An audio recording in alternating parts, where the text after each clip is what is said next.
the phone is in your hand.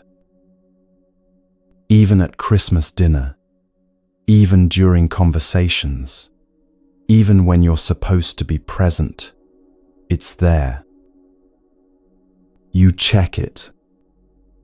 Email, messages, posts, staying connected all day. Yet something feels empty. Christmas parties fill rooms with people. Voices everywhere, laughter, movement. And right in the middle of it, that strange hollow feeling, like you're watching your own life from somewhere far away. Thich Nhat Hanh called this the suffering of our time. We feel very lonely, even if we are surrounded by many people. We are lonely together. He said, we try to fill the vacuum inside by connecting with others through devices. We check email several times a day, post messages constantly, stay busy trying to connect. But it doesn't help. The Buddha taught something different. He said home is in us, an island we must return to. Not the house you're visiting for the holidays, not where your family gathers, but something deeper. We've been disconnected from ourselves so long that we walk without knowing we're walking. We're here, but not here. We're alive, but don't know we're alive. For the next 3 hours, we're exploring the practice of going home to yourself and the freedom that comes from refreshing how you see everything. If you'd like, share where you're listening from in the comments. Wherever you are, let yourself settle. This is the practice of going home. Let's begin.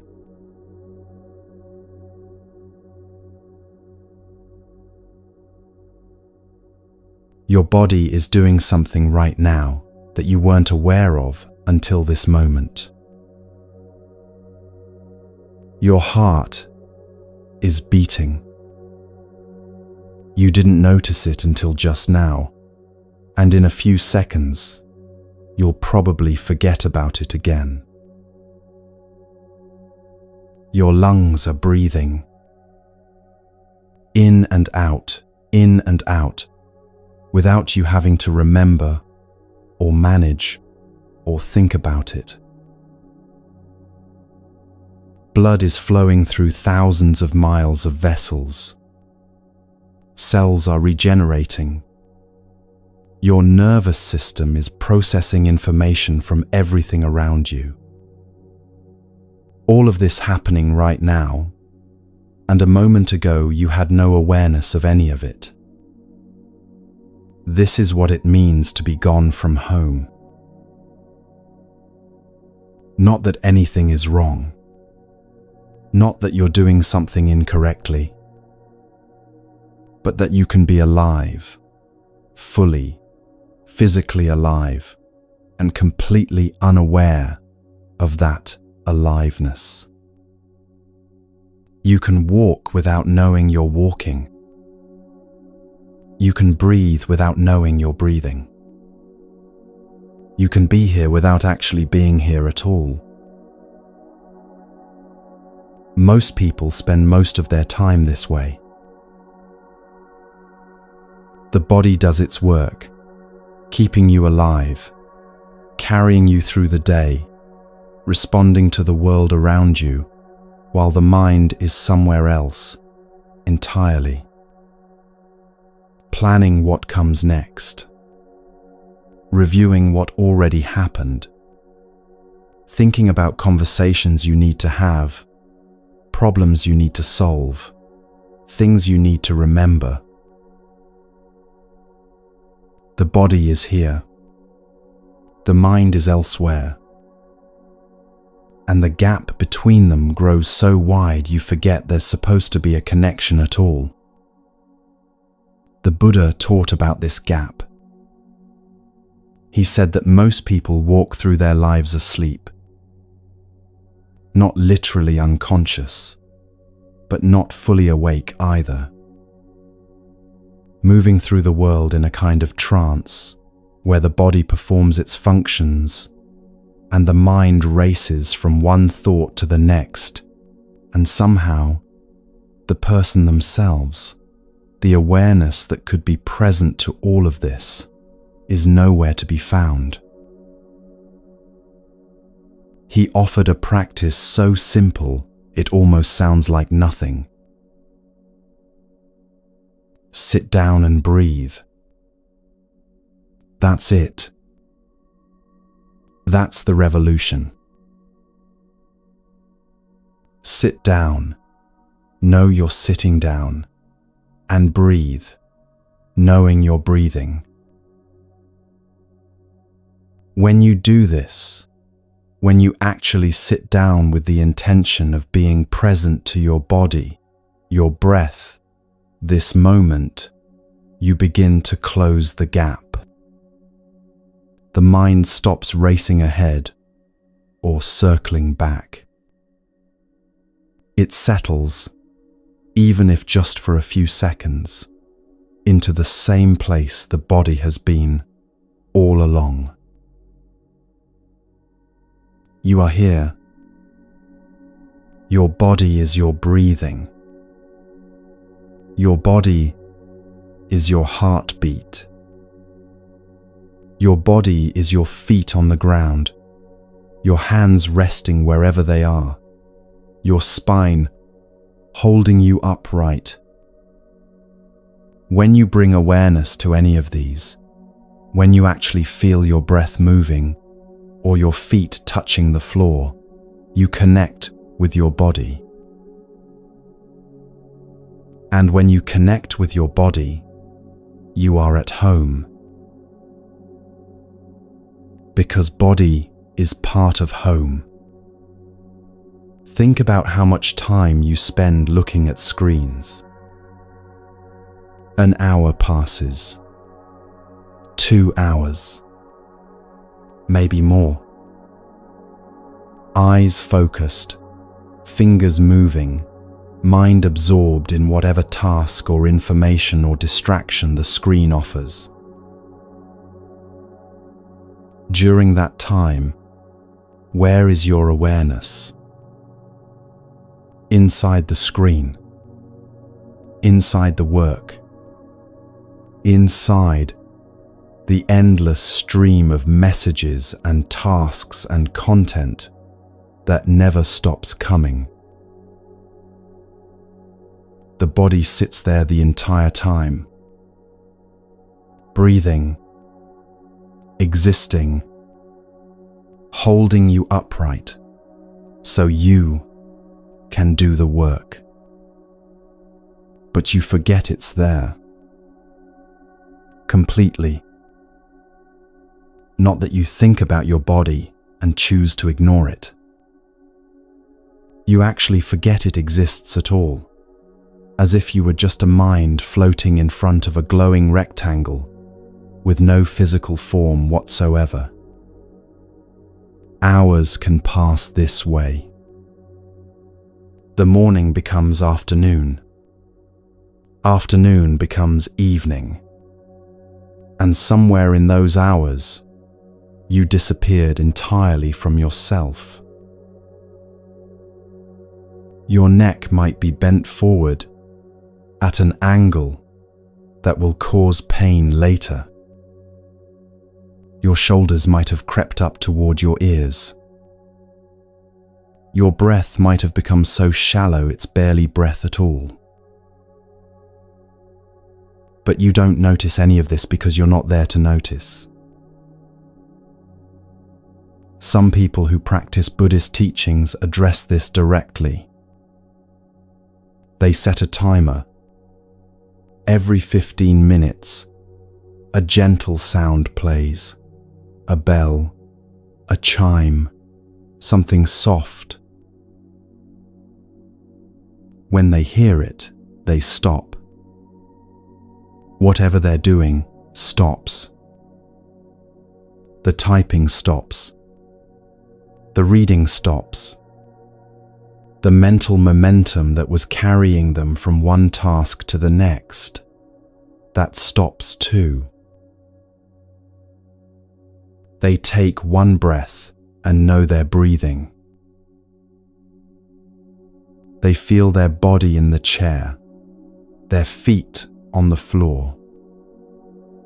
They notice what's actually here in this moment, the temperature of the air, the sounds around them, the simple fact of being alive. Then they return to whatever they were doing. This might sound like an interruption, like something that would make you less productive or break your concentration. But something different happens. Each time you stop, each time you remember you have a body, each time you take one conscious breath, you practice coming home. And after a while, you don't disappear so completely anymore. You're working, but you haven't left yourself behind. You're thinking, but you're also breathing. You're engaged with the task, but you haven't forgotten you're alive. The 15-minute bell becomes like a friend who gently taps you on the shoulder and says, "Remember, you have a body. Remember, you're breathing. Remember, you're here." And each time you remember, each time you return, the gap between body and mind grows a little smaller. The body is a wonder. Not because it's perfect or strong or beautiful by some standard, but because it works. Right now, as you listen to these words, your body is performing thousands of tasks to keep you alive. Your heart pumps blood. Your lungs exchange oxygen. Your digestive system processes whatever you've eaten. Your immune system identifies and responds to threats you'll never know about. Your kidneys filter waste. Your liver detoxifies. Your skin breathes and protects. Your bones support your entire structure. Your muscles contract and release with each movement you make. All of this happening automatically, whether you pay attention or not, whether you appreciate it or not, whether you even remember you have a body or not. The body doesn't ask for much. It doesn't demand constant attention or praise or acknowledgement. It just keeps working, keeps breathing, keeps you alive. And all it needs in return is that occasionally, not constantly, not even frequently, just occasionally, you remember it exists. That you notice the breath moving in and out. That you feel your feet on the ground. That you acknowledge, even for just a moment, that you are alive, and this body is what makes that possible. The practice of coming home to your body isn't complicated. You don't need special training, or perfect conditions, or a quiet monastery on a mountain somewhere. You just need to feel your feet. Right now, wherever you are, you can feel your feet. If you're sitting, you can feel where your body meets the chair. If you're lying down, you can feel the surface beneath you. If you're walking, you can feel each foot touching the ground with each step. This isn't mystical. This isn't transcendent. This is just feeling what's actually here. But when you do it, when you actually feel your feet or actually notice your breath, something shifts. You're here. Not gone. Not lost in thought or planning or worry. Here. Present to your own life as it's actually happening, instead of thinking about it from somewhere far away. The Buddha talked about walking from one place to another, from a parking lot to an office, from your car to a store, from one room to another in your own house. For most people, this walk is just transit time. The body moves, the legs carry you forward, but the mind is already at the destination. Already thinking about what you'll do when you get there, already planning the next conversation, already rehearsing the next task. You might walk past trees without seeing them, past sky without noticing whether it's clear or cloudy, past other people without really registering they're there, because you're not there either. Your body is walking, but you, the awareness that could be present to this walk, to this moment, to this aliveness, you're somewhere else, entirely. The Buddha asked a simple question about this.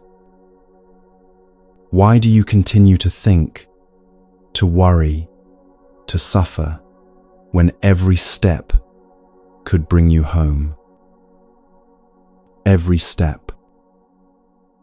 Not just special steps during meditation or when you're trying to be mindful. Every step you take, anywhere, anytime. Walking to the bathroom, walking to the kitchen, walking from your car to wherever you're going, walking across a room to answer the phone. Each step is an opportunity to be here, to feel the foot touching the ground, to know you're walking, to be present to your own life as it's actually happening, instead of lost in the endless stream of thoughts about what might happen, or what already happened, or what should happen differently. When you walk and know you're walking, when you actually feel each step, you recover yourself. You're not losing yourself anymore, not disappearing into thought, not gone from your own life. You're here, walking, breathing, alive. This practice doesn't require you to change anything about your life. You still walk from the parking lot to the office. You still sit at your computer and do your work. You still have conversations and meetings and tasks that need to be done. The difference is that you're actually present for your life instead of missing it entirely while you're busy thinking about it. The way out is in. This phrase sounds like a paradox, but it's completely literal. When you want to escape from stress, from overwhelm, from the feeling that life is just too much, the instinct is to go somewhere else. To distract yourself, to disconnect, to numb out, to get away from whatever you're feeling. But escape doesn't work.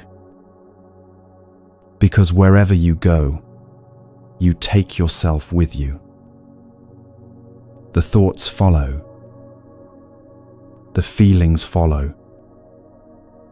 The stress doesn't disappear just because you've changed locations or found a new distraction. You can scroll through your phone for an hour, and when you finally look up, the feeling you were trying to avoid is still there. You can watch videos or read articles or check messages, and none of it actually helps because you're not addressing what's actually happening inside you. The way out is in. You go into your body, into your breath, into this moment, exactly as it is. You stop trying to escape, and instead, you arrive. You sit down. You breathe. You feel your body. And in that arrival, something unexpected happens. The thing you were trying to escape from, it's still there. But it's not as overwhelming as it seemed when you were running from it. When you finally stop and turn around and face what you've been avoiding, you discover it's not a monster. It's just a feeling. Maybe fear, maybe sadness, maybe loneliness, or anxiety, or anger. But when you stop running and actually sit with it, when you breathe with it and let it be there without fighting it, it changes. Not that it goes away immediately, not that it becomes pleasant, but it's not impossible anymore. You can be with it. The Buddha taught a very specific practice for this. When you sit down and come home to yourself, when you connect with your body and your breath, you discover what's been waiting there. Feelings. Ones you've been avoiding or running from or trying to fix or make go away. Maybe loneliness. Maybe fear. Maybe sadness or anxiety or anger or shame. These feelings are part of home too. They're not intruders. They're not evidence that something is wrong with you. They're not problems to be solved or emotions to be overcome. They're just parts of yourself that need care. The practice is to smile to your feeling. Not a fake smile. Not pretending everything is fine when it's not. But a smile of recognition, of acknowledgement, of saying, I see you. I know you're there. You say to your loneliness, my dear loneliness, I know you are there. I'm home to take care of you. My dear loneliness. Not my terrible loneliness, or this loneliness I shouldn't have, or this feeling that proves something is wrong with me. My dear loneliness. Like you would speak to a child who's been alone too long, waiting for someone to come home. You make peace with your loneliness. You make peace with your fear. You make peace with whatever feeling is there. This is completely different from what most of us have been taught. We've been taught to fight difficult feelings, to overcome them, to think positively, to distract ourselves, or numb them, or push through them, or make them go away as quickly as possible. We've been taught that difficult feelings are signs of weakness or problems to fix or evidence that we're not doing life correctly. The Buddha taught the opposite. You embrace your feeling with tenderness, whether it is fear or anger or loneliness. You don't fight it. You don't try to make it disappear. You don't pretend it's not there. You embrace it. Think about what embrace means. To hold something close. To wrap your arms around it. To let it know it's not alone. When a child is scared, you don't tell them to stop being scared. You don't lecture them about how their fear is irrational or how they should think differently. You hold them. You let them know you're there. You say, I see you're scared. It's okay. I'm here with you. This is what you do with your own feelings when you come home. There's a part of you that's like a child who's been alone too long. Not literally a child, but some part of yourself that feels young and scared and like no one is coming. No one cares. No one even remembers you're here. Maybe it's the part that feels afraid late at night when everything is quiet. Or the part that feels lonely, even when surrounded by people. Or the part that carries old pain from years ago that never quite healed.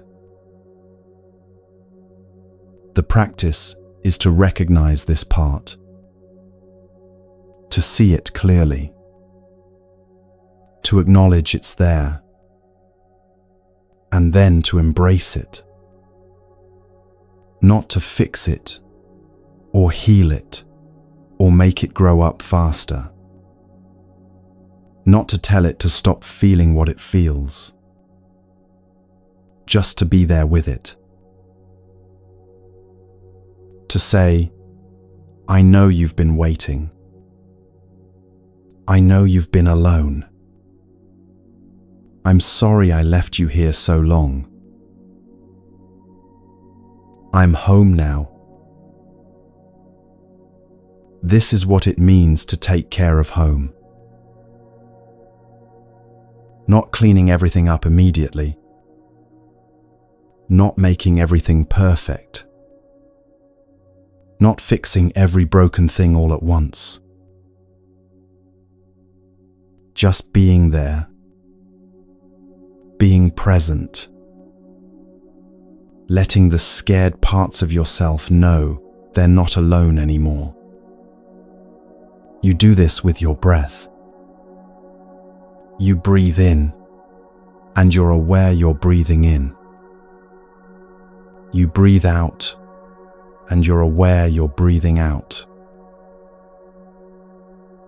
And while you're breathing, you let yourself feel whatever is there. The loneliness, the fear, the sadness. You don't try to breathe it away or make it disappear. You just breathe with it. Like sitting with a child who's upset. You don't need to fix anything or say the perfect thing. You just need to be there, breathing, present. And slowly, gradually, something shifts. Not all at once, not dramatically, but the feeling changes when you stop running from it.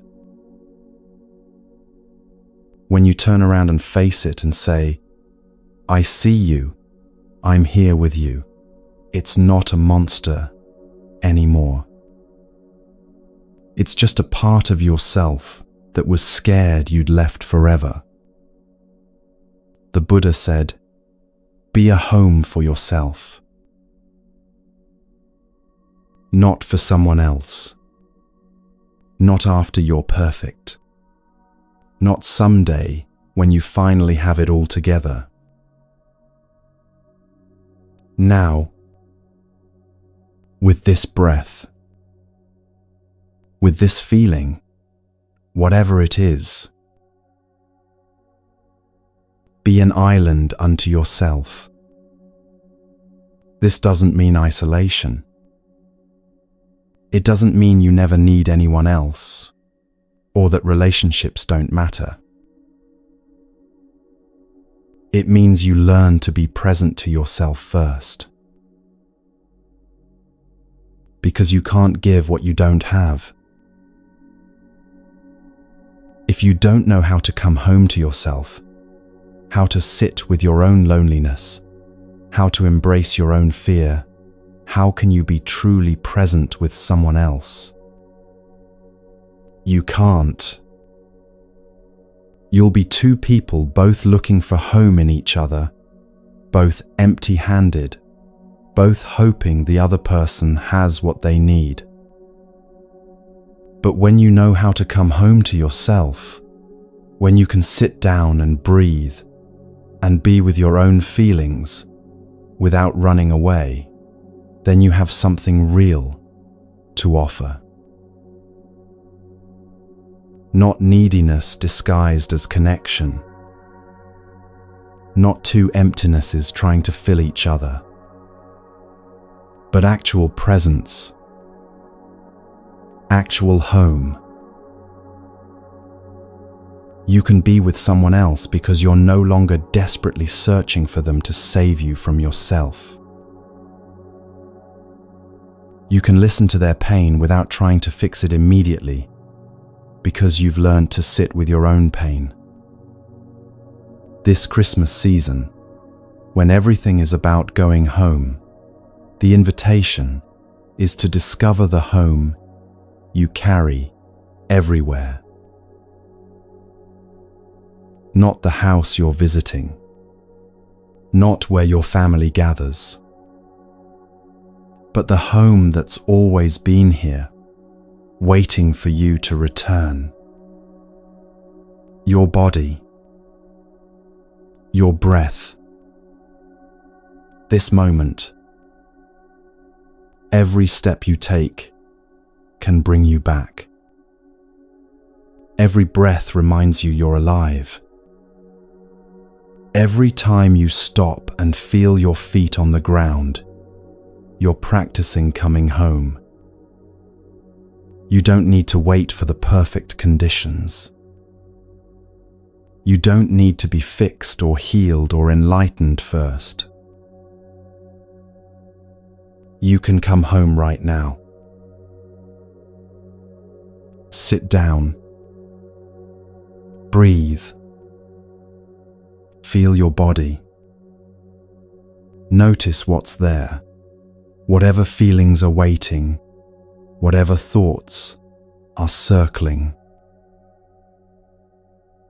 And instead of running, stay. Say to whatever you find there, I see you. I know you're here. I'm home to take care of you. This is the practice. Not once, not just today, but again and again, breath by breath, step by step, moment by moment. Coming home, being home, taking care of home.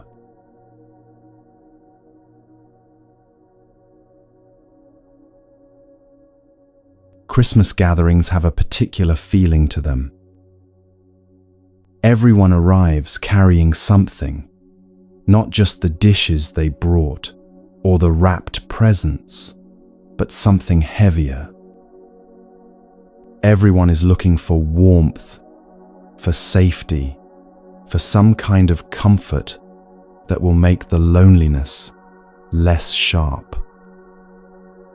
Family members sit around tables, and beneath the conversation about weather and work, and what's new this year, there's a quieter current running through the room.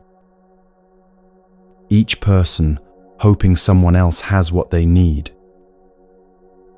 Each person hoping this gathering will finally fill the emptiness that's been there all year. It doesn't work. Not because people don't care about each other, or because families are broken, or because something is wrong with wanting connection. It doesn't work because everyone is looking for home in each other, and nobody brought home with them. The Buddha taught something very specific about this. Before you can go to him, to her, to help, you have to help yourself. You have to connect with yourself. And then when you have been able to connect with yourself, then the next step is possible, will be successful to connect with the other person. Without the first step, the second step is not possible. This isn't selfishness. This isn't about ignoring other people's needs or focusing only on yourself while everyone else suffers. This is about understanding a simple truth. You can't give what you don't have.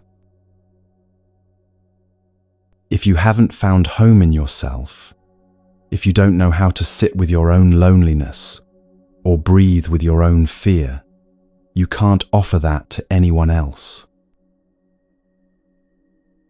You can only offer your own emptiness and hope theirs will somehow fill yours. Think about what happens when two people who haven't found home in themselves try to find it in each other. She is lonely, and he is lonely also. And he is looking for home, for some warmth, some safety. She's looking for the same thing. They come together, hoping the other person will provide what's missing, will somehow make the loneliness disappear, will be the answer to the emptiness that's been there as long as they can remember. For a little while, it might seem to work. The newness of connection, the excitement of someone paying attention, the temporary relief of not being alone, all of this can feel like home. But it's not home. It's two people leaning on each other, and neither one has ground beneath their feet. Eventually, the weight becomes too much. The loneliness comes back. The emptiness returns. And now there's resentment too, because each person feels betrayed, that the other person didn't save them like they were supposed to. This is why relationships fail without inner home. Not because people don't love each other enough, or because they chose the wrong person, or because something is fundamentally broken in them, but because they're asking another human being to do something only they can do for themselves, to be their home, their ground, their escape from their own inner experience. Watch this happen at any Christmas gathering. Someone arrives upset, and immediately others try to cheer them up. Someone is anxious, and others offer reassurance that doesn't actually reassure.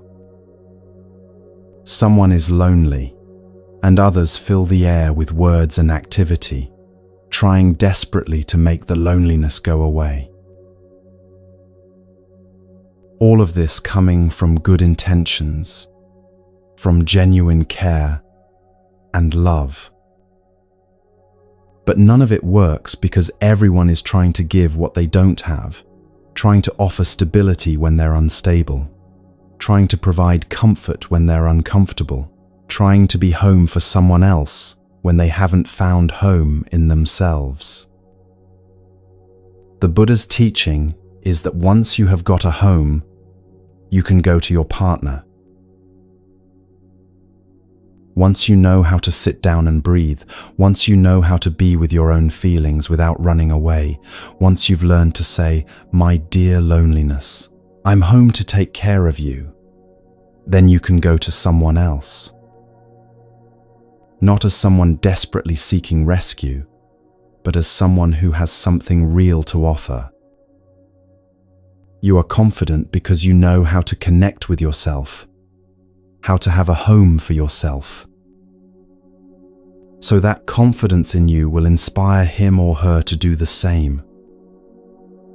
She can find a home in you, and then she will lean on that in order to build a home in herself. Not that you become her home, but that your presence, your actual, grounded presence, shows her it's possible. Shows her what it looks like when someone isn't running from themselves. Shows her there's another way. This confidence isn't arrogance or superiority. It's not thinking you're better than others, or that you've figured everything out. It's simply the quiet stability that comes from knowing how to come home to yourself. From having practiced sitting down and breathing enough times that you trust you can be with whatever arises. From having turned toward your own loneliness and fear enough times that you're no longer terrified of them. From having found ground beneath your feet that doesn't shift when circumstances change. When you have this kind of confidence, this kind of inner home, people feel it. They might not be able to name what's different about you. They might not understand why they feel calmer in your presence. But they sense something that you're not frantically seeking, not desperately trying to make them be a certain way, not using the interaction to escape from yourself. You're just there, breathing present, with room inside yourself to actually be with them. This is the gift you can actually give this Christmas season.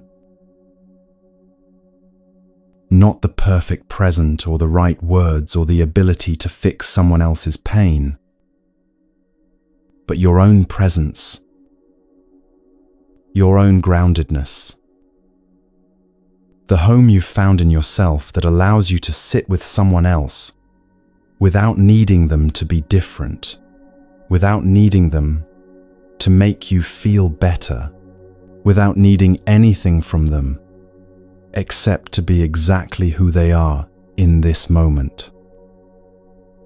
When you walk into a Christmas gathering and you've done the practice of coming home to yourself, even if just for 10 minutes before you arrived, even if just sitting in your car breathing before going inside, you bring something different into the room. You're not desperately scanning for someone to save you from your own discomfort.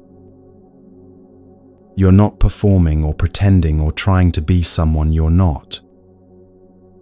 You're just there, breathing, present, at home in yourself, even when surrounded by people who might not be at home in themselves. And people feel this. They might not be able to name it or explain it, but they feel the difference between someone who's frantically seeking and someone who's simply present. Your calmness doesn't come from having no problems or being enlightened or having life figured out. It comes from knowing how to come home to yourself, how to breathe with whatever's there, how to be with your own experience without needing to escape it. The Buddha taught that you don't really need a phone or a device or anything technological to create real connection. You need your eyes to look at someone with compassion. You need your presence. You need your willingness to be there without judgment, without trying to fix them, without needing them to be different than they are. Think about what happens in most interactions now. Someone shares something difficult, and immediately the other person reaches for their phone to show them something distracting, or offers advice to fix the problem, or changes the subject to something more comfortable.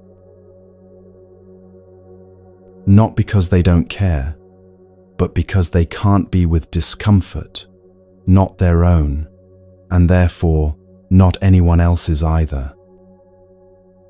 True connection isn't about staying in touch through messages or keeping up with someone's posts or knowing what they're doing every day. True connection is what happens when two people are both present at the same time. When you have been able to connect with yourself, and then you sit with someone else who's struggling, whatever you say, whatever you think will help her, will help him to recover herself, to recover himself. Not because you have the perfect advice, or because you know how to solve their problems, but because you're not running from your own experience, so you don't need them to stop having theirs. You can sit with someone's pain without immediately trying to make it go away. You can listen to someone's fear without rushing in with solutions. You can be with someone's loneliness without trying to distract them from it. This is what most people have never experienced. Someone who can simply be there with them, not trying to change them or fix them or make them feel better, faster. Someone who can look at them with compassion, which doesn't mean pity or feeling sorry for them, but seeing them clearly and staying present anyway. Compassion isn't an emotion you work yourself into feeling. It's what naturally arises when you're present with someone and not running from your own experience. When you've sat with your own pain enough times that someone else's pain doesn't terrify you. When you've been with your own loneliness enough that someone else's loneliness doesn't feel like a threat or a burden. When you've found home in yourself, you have room to let someone else be exactly where they are without needing to rush them through it. The teaching is very practical about how this works. There's a home here, and there's a home here, and there's a collective home here. When you've found home in yourself, and someone else has found home in themselves, then when you come together, there's a shared home. Not that you become each other's home or that you're responsible for maintaining their inner stability,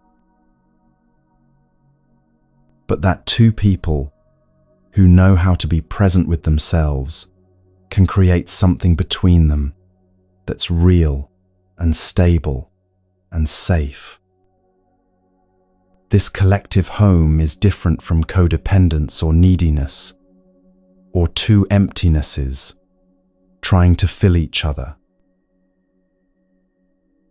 It's what becomes possible when both people have done the work of coming home to themselves first. They can be together without losing themselves. They can care about each other without needing the other person to be different. They can offer support without carrying the weight of someone else's entire emotional experience. Imagine two people sitting together, both breathing, both present to their own experience, both at home, in themselves. The silence between them isn't awkward or uncomfortable because neither person needs to fill it. They can simply be together. When one person speaks, the other can actually listen because they're not busy preparing their response or thinking about themselves or trying to fix what's being said. This is the collective home, the space that opens up between two people who've both found ground in themselves. And here's what's extraordinary about this teaching. Even in different towns, even separated by distance, true connection is possible. When you've found home in yourself, when you know how to be present to your own experience, you can connect with someone else, even when you're not physically together. Not through constant texting or video calls or maintaining an illusion of closeness, but through actual presence, through being so grounded in yourself that when you think of someone, when you speak to someone, even across distance, something real passes between you. This Christmas season is filled with people trying to connect across distance. Family members who live in different cities, friends who haven't seen each other in months or years, relationships strained by geography or circumstance. And most of that connection attempt happens through devices, through messages and calls and video chats that try to bridge the gap, but somehow leave everyone feeling more disconnected than before. The reason these technological connections often feel empty isn't because technology is bad or because video calls can't work. It's because people are trying to use technology to create something they don't have in themselves. They're trying to use devices to fill the emptiness, to escape the loneliness, to avoid being present to their own experience. And when you're not present to yourself, you can't be present to anyone else, no matter how many messages you send or how often you video call. The Buddha's teaching points to something different. You don't need technology to maintain connection. You need to know how to be present with yourself. Because when you're grounded in your own experience, when you've found home in yourself, you carry that groundedness everywhere. It's not dependent on proximity or constant communication or keeping up appearances. It's something real in you that remains stable, whether you're sitting next to someone or thousands of miles away. When you call someone from this place, from having found home in yourself, from being present to your own breath and body before picking up the phone, the call is different. Your voice carries something different. The silence isn't uncomfortable. You're not frantically filling space or performing connection. You're actually there. And because you're actually there with yourself, you can be actually there with them too, even through a screen or across a phone line. Christmas is a time when we have to practice going home. This isn't about religion or celebrating a particular holiday or following any specific tradition.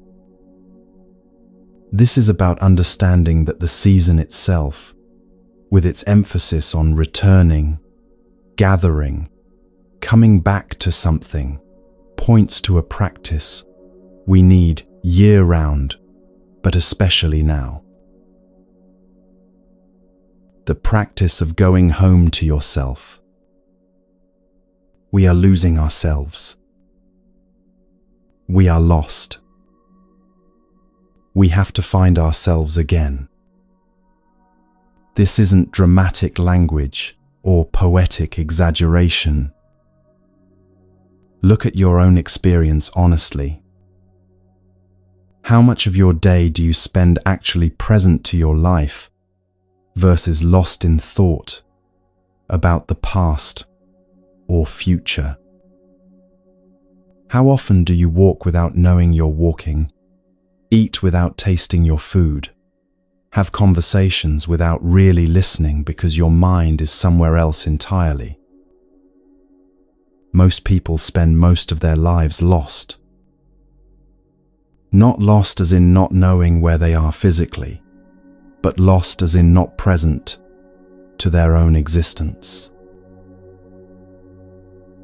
The body walks through the world, performs tasks, goes through motions, but the person themselves, the awareness that could be present to all of this, is somewhere else.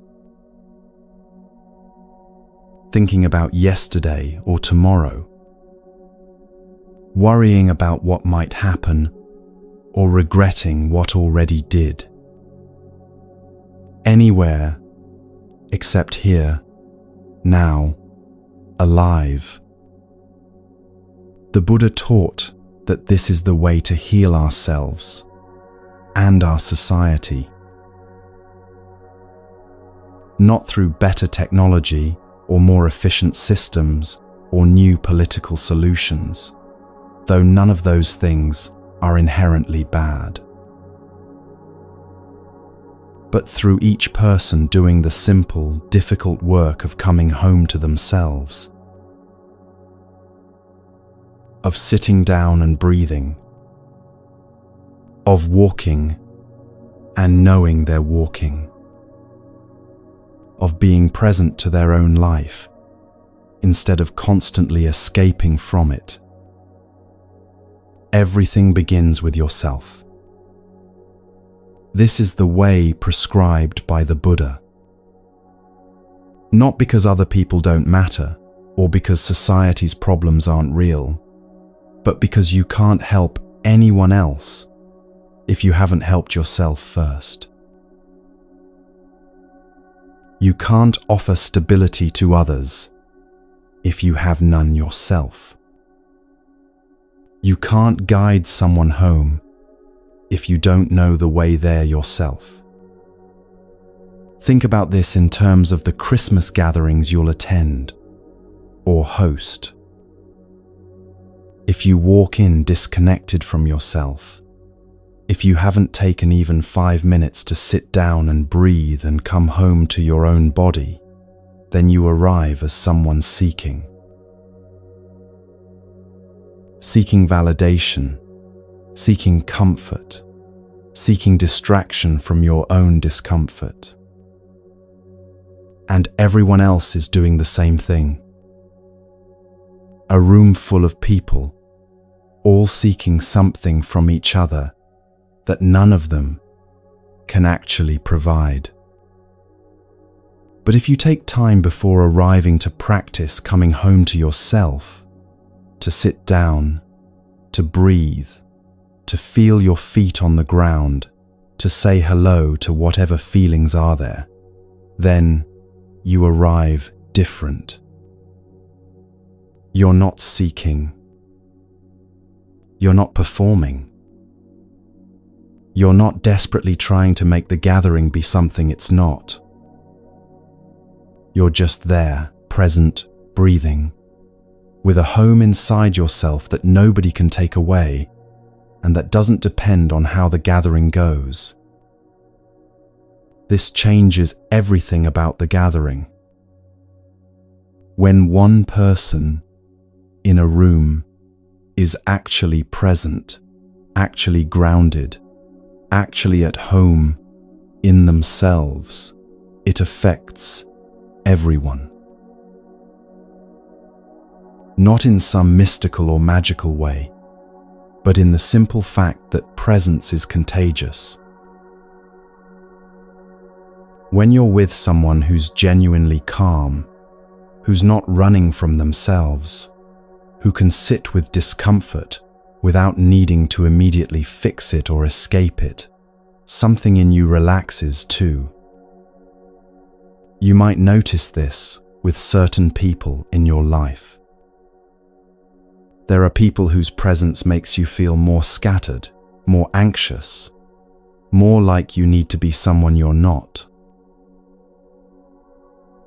And there are people whose presence somehow makes it easier to breathe, easier to be yourself, easier to settle.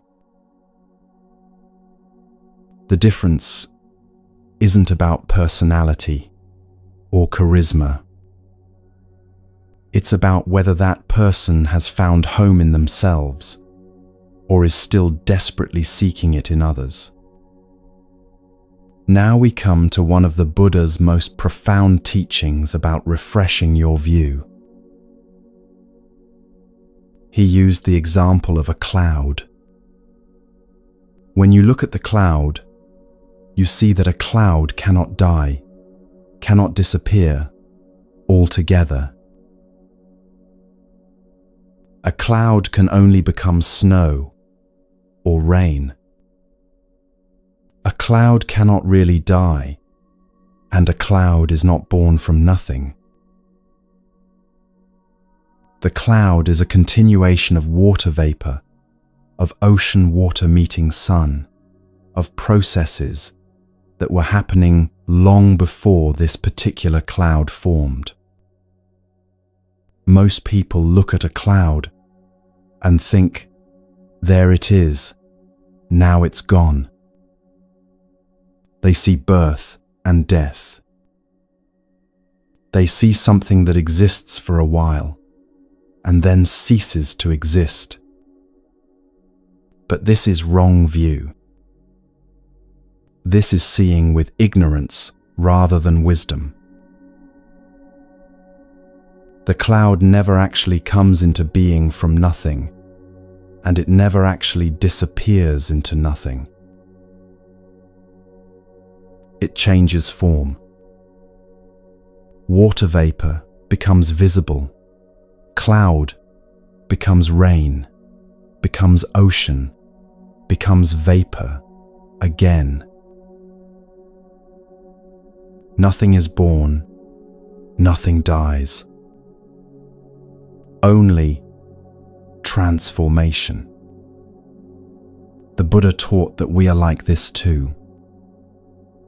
We have the nature of no birth and no death. Not because we live forever in the same form, but because we were never born from nothing, and we will never die into nothing. Everything that makes up what we call me existed before in different forms and will exist after in different forms.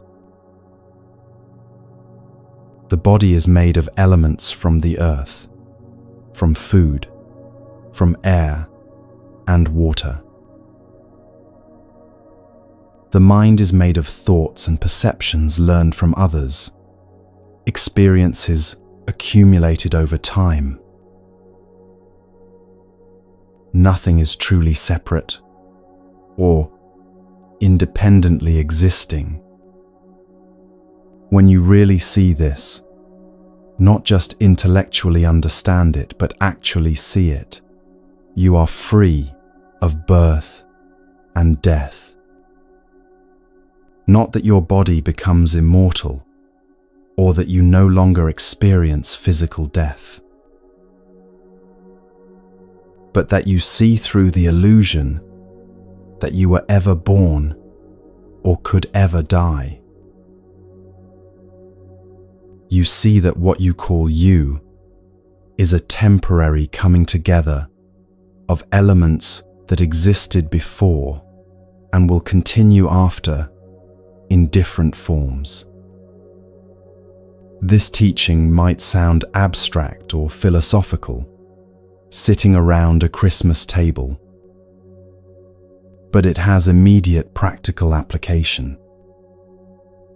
Most of our fear comes from believing we can lose what we are. We're afraid of death because we think we'll disappear.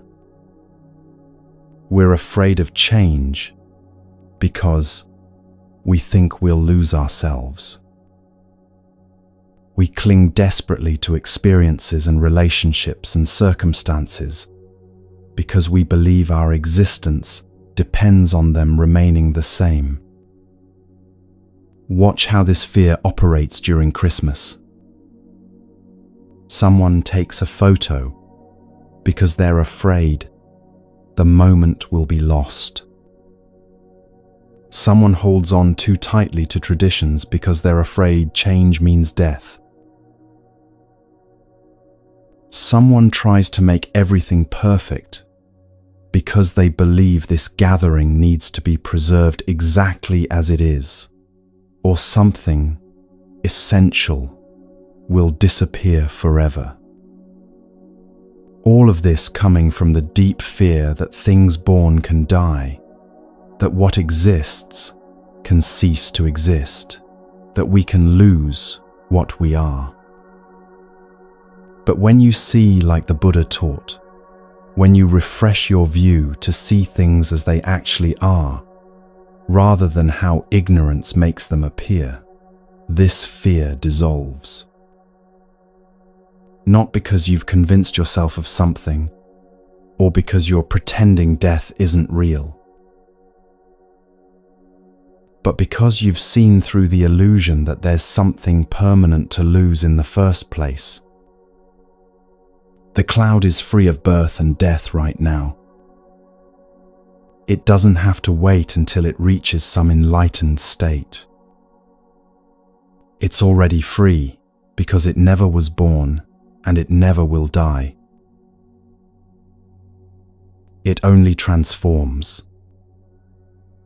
And we are also like this.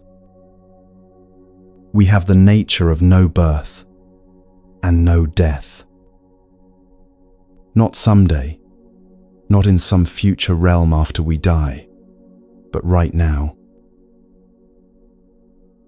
This body, this mind, this life, already free of birth and death when you see it clearly.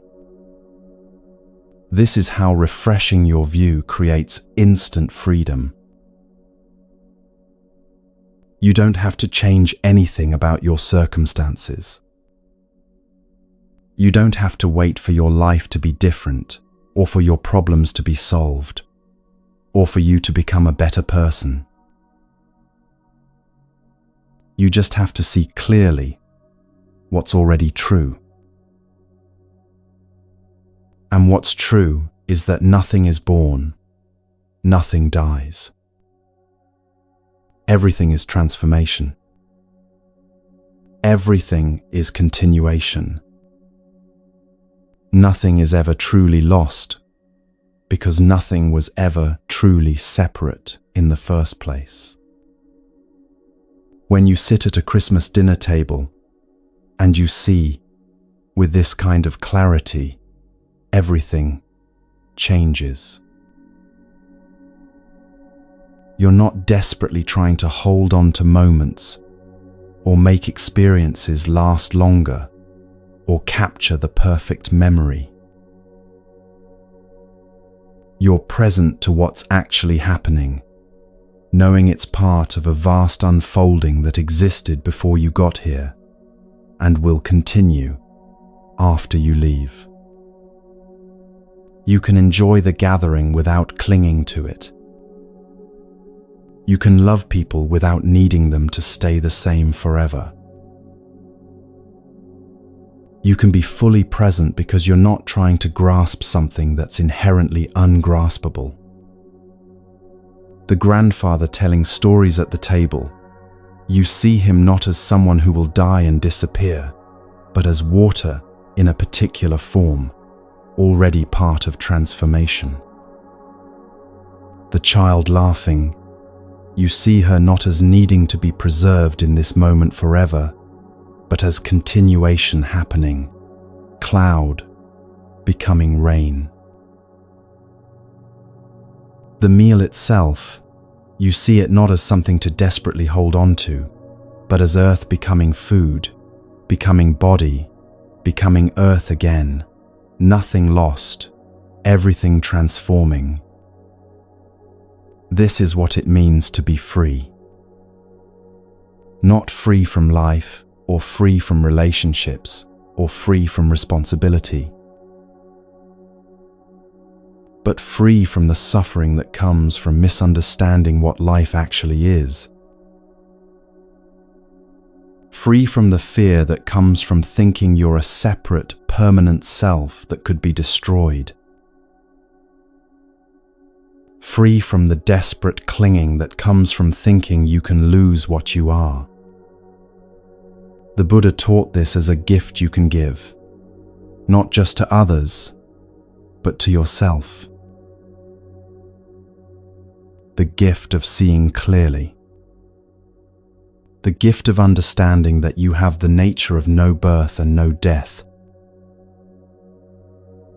The gift of knowing that the cloud cannot die, and neither can you. Not because your body won't change or because physical death won't happen, but because what you really are was never born and can never be destroyed. When you come home to yourself this way, when you sit down and breathe and see with clear eyes that you are like the cloud, transformation happening, continuation unfolding, never truly born and never truly dying, then you have something real to offer the people around you. You have freedom to give. Not freedom as an idea or concept, but freedom as an actual lived reality. The freedom to be present without fear. The freedom to love without clinging. The freedom to live without constantly running from death. This Christmas season, the invitation is to practice this refreshing of view. To look at your life, your relationships, your very existence the way the Buddha taught, not as something fragile and temporary that you have to desperately protect, but as something that's part of a vast, ongoing transformation that can't ultimately be lost because it was never ultimately separate. Look at your own hand right now. The cells that make it up are constantly dying and being replaced. The atoms that compose it came from the earth, from food, from air. The bones grew from nutrients passed through your mother's body before you were born.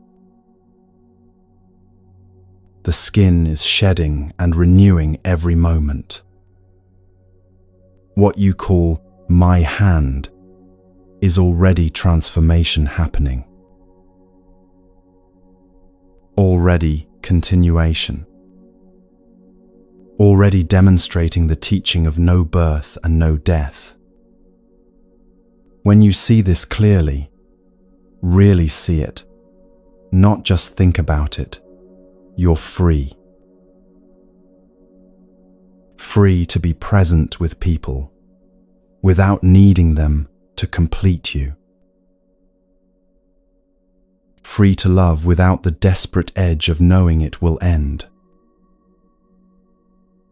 Free to live fully because you're not constantly trying to protect yourself from something that was never really a threat in the first place. This is the collective home that becomes possible when people practice this way. Not a home built on illusions or neediness, or two people clinging to each other against the terror of existence. But a home built on clear seeing. A home where both people understand they are like clouds, temporary forms that water takes, never really born, never really dying, always part of something larger that continues. From this home, you can actually help others. Not by trying to save them or fix them or make their pain go away, but by being so grounded in your own seeing, so clear in your own understanding, so present in your own freedom that it shows them what's possible. Your presence becomes an invitation. Your freedom becomes a doorway. Your clarity becomes a light that helps them find their own way home. This is what the Buddha meant when he taught that everything begins with yourself. Not because you're the most important person, or because other people don't matter, but because clarity spreads from clarity, presence calls forth presence, and freedom invites freedom. When you've found home in yourself through seeing clearly, through refreshing your view to see things as they actually are, rather than how fear and ignorance make them appear, then you naturally help others find their way home too.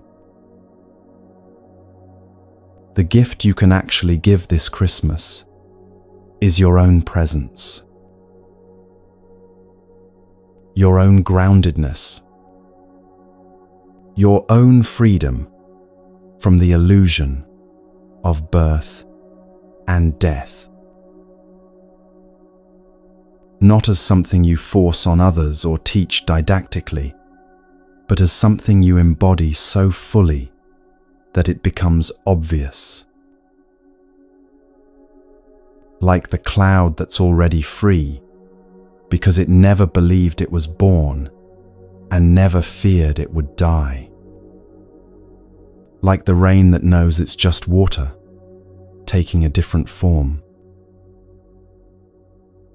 Like the snow that understands it's part of something that continues. This is how you help others find home. By finding it yourself first. By doing the practice of sitting down, breathing, seeing clearly. By refreshing your view until you see what's always been true, that you were never born, you will never die, you are transformation happening, continuation unfolding, part of everything, and separate from nothing. And from that seeing, from that home, from that freedom, you can finally offer something real to the people around you who are still searching.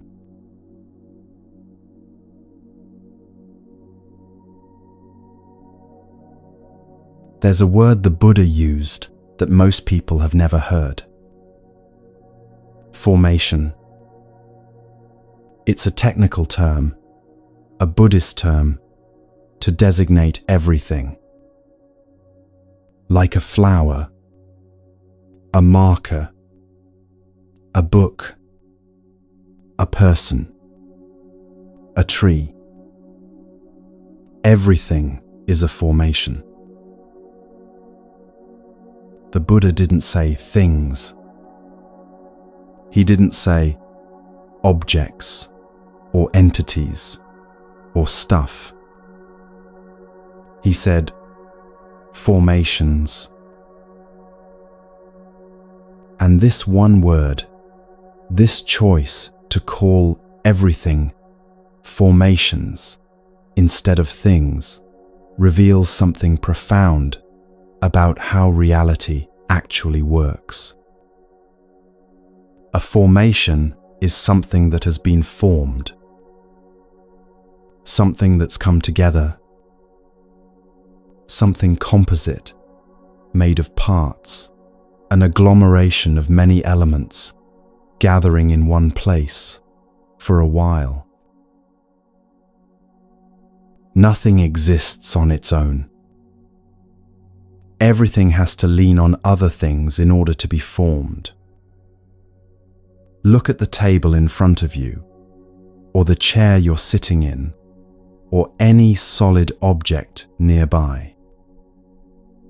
It seems permanent, separate, independently existing, just sitting there being itself, needing nothing else to be what it is. But this is wrong seeing. This is what happens when you look at reality without insight. The table isn't separate.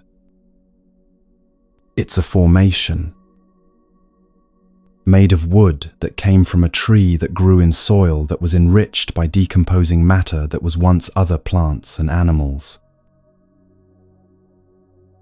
The tree needed rain that came from clouds that formed over an ocean. It needed sun that's been burning for billions of years. It needed the logger who cut it down, the truck that transported it, the carpenter who shaped it, the person who bought it and brought it into this room. The table leans on all of this to exist. Remove any one of these elements, and there's no table. No sun means no tree. No tree means no wood. No carpenter means no table. The table isn't a separate, independent thing.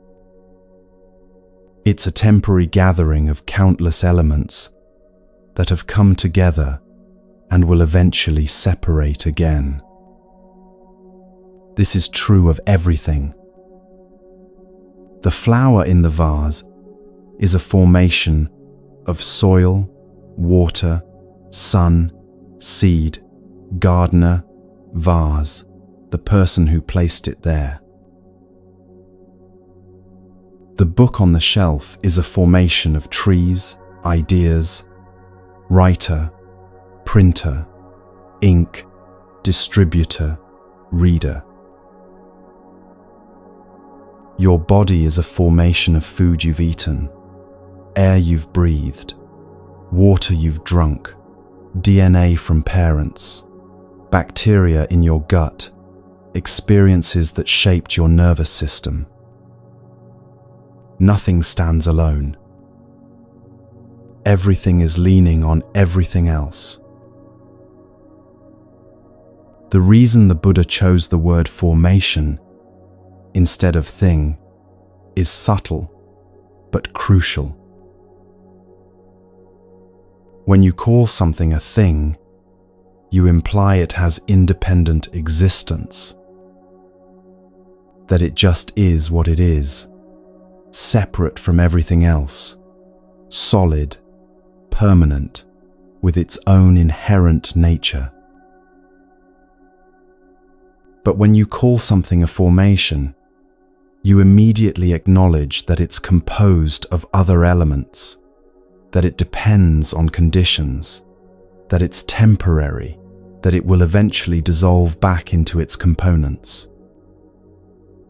Language shapes how we see reality. The words we use create the concepts we think with. When we habitually call everything things, my thing, your thing, that thing over there, we reinforce the illusion of separation and independence. We train ourselves to see the world as made up of discrete, separate objects rather than as a vast web of interconnected processes. The Buddha taught that there are two ways of seeing formations. Most people see with the first way, which he called ordinary view or wrong view. Those who do not have insight, regular people, ordinary people, people who haven't practiced seeing clearly, they see formations as having their own nature, as solid, as permanent, as self, as essences. They look at the table and see table. They look at themselves and see self. They look at others and see separate people. They see things as having their own independent existence, as being able to exist without anything else, as having some core essence that makes them what they are. This is how most of us see most of the time. We see things as separate, as permanent, as independently existing. We walk through a room and see separate objects: chair, table, lamp, book, cup, each one appearing to exist independently, each one seeming solid and permanent. We interact with people and see separate individuals: him, her, them, me, each person appearing to be an independent entity, separate from all other entities, with their own inherent nature that makes them who they are. We look at our own experience and see a solid, permanent self, I, me, mine, that persists through time, that has its own independent existence, that stands apart from everything else, as the subject experiencing all objects. But all of this is illusion, not hallucination, not that nothing exists, but illusion in the sense that we're seeing incorrectly. We're seeing formations and mistaking them for things. We're seeing processes and mistaking them for entities. We're seeing temporary gatherings of conditions and mistaking them for permanent, independent, separate selves. This wrong seeing creates all of our suffering. When you see yourself as separate, you feel fundamentally alone. When you see yourself as permanent, you desperately fear change. When you see yourself as independently existing, you have to constantly defend and protect that existence because it feels threatened by everything else. Think about how much energy you spend trying to protect your sense of self, making sure others see you correctly, defending yourself when criticized, proving your worth, your competence, your lovability, trying to control how you're perceived, worrying about what others think.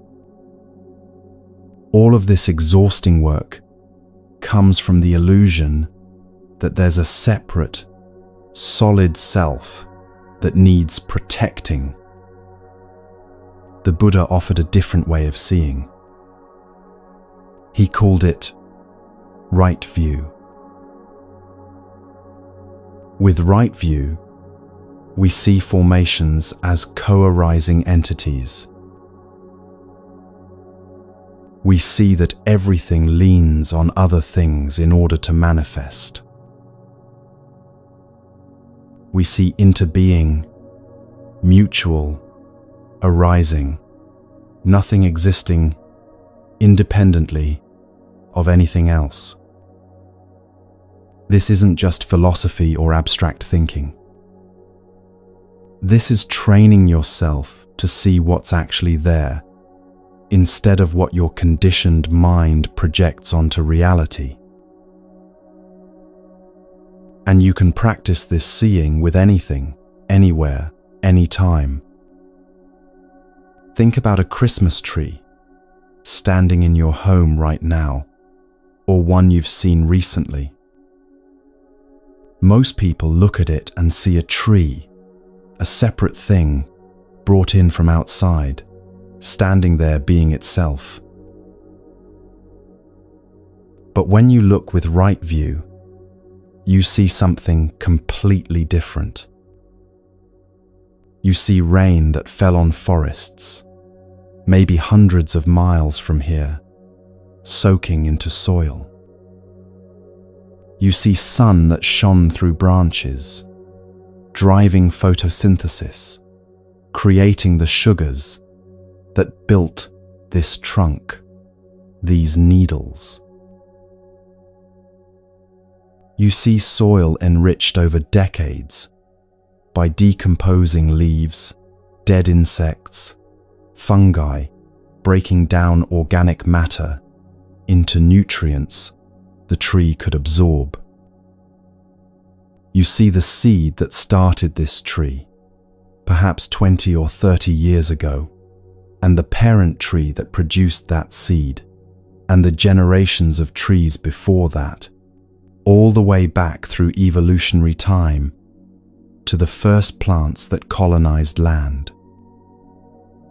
You see the forest ecosystem where this tree grew, surrounded by other trees, its roots intertwined with theirs, connected through underground fungal networks that scientists have only recently discovered, sharing nutrients, communicating chemically when pests attack, functioning more like a single organism than separate individuals. You see the logger who cut this tree down, and that person's entire life, their parents who raised them, the food they ate that gave them strength to swing an axe or operate a saw, the teachers who taught them their trade, the economic forces that led them to this work. You see the truck that transported this tree to market, and the factory that built that truck, and the miners who extracted iron ore to make steel for the truck, and the ancient supernovas that created that iron through stellar fusion billions of years ago. You see the market where this tree was sold, and all the people who made that market possible, the organizers, the workers, the customers whose purchases keep the market running. You see the money exchanged and the complex economic system that makes money meaningful, and the governments that print currency, and the social agreements that give that currency value. You see your own hands that carried this tree into your home, placed it in water or a stand, positioned it in this spot. You see the food you ate that gave you energy to do this work. You see your parents who raised you, teaching you that Christmas trees are something people bring into their homes. You see every Christmas of your childhood, every image of Christmas you've ever absorbed, creating the context in which having a Christmas tree makes sense. You see the light that bounces off this tree into your eyes, and the evolution of eyes over millions of years, and the neural processing that interprets those light waves as tree, and the learning that taught you what trees are, and the language that gave you the word tree. The tree isn't a separate, independent thing. It's a formation, a temporary coming together of rain and sun and soil and seed and forest and logger and truck and metal and ancient stars and hands and food and parents and culture and light and eyes and neurons and language and everything else. This isn't poetic exaggeration. This is what the tree actually is when you see clearly. Every single one of those elements is necessary for this tree to be standing here now. Remove any one of them, and there's no tree in your home. When you see this, really see it, not just think about it, your relationship to the tree changes. You can't see it as just an object anymore, as a thing you bought and brought in to decorate with. You see it as a manifestation of the entire universe, as a point where countless conditions have gathered temporarily, as a formation that contains everything. And what's true of the tree is true of everything else. The food on your Christmas table is a formation of sun and rain and soil and farmers and trucks and cooks and ancient evolutionary processes that created edible plants and everything else. The gifts you give are formations of resources extracted from Earth, workers who manufactured them, delivery systems that brought them, economic systems that made exchange possible, cultural meanings that make gift-giving significant. Your own body sitting at that table is a formation of all the food you've ever eaten, all the air you've ever breathed, all the water you've drunk, the DNA passed through generations, the bacteria in your gut, without which you couldn't digest anything, the experiences that shaped your nervous system, the relationships that formed your personality. Where does you begin and not you end? Where's the boundary between the food you ate yesterday and your body today? Between the air you just breathed in and the oxygen now in your bloodstream? Between the words your parents spoke and the voice in your head? Between the trees producing oxygen and your lungs receiving it? There are no clear boundaries because everything is formation. Everything is interbeing. Everything is mutual arising with everything else.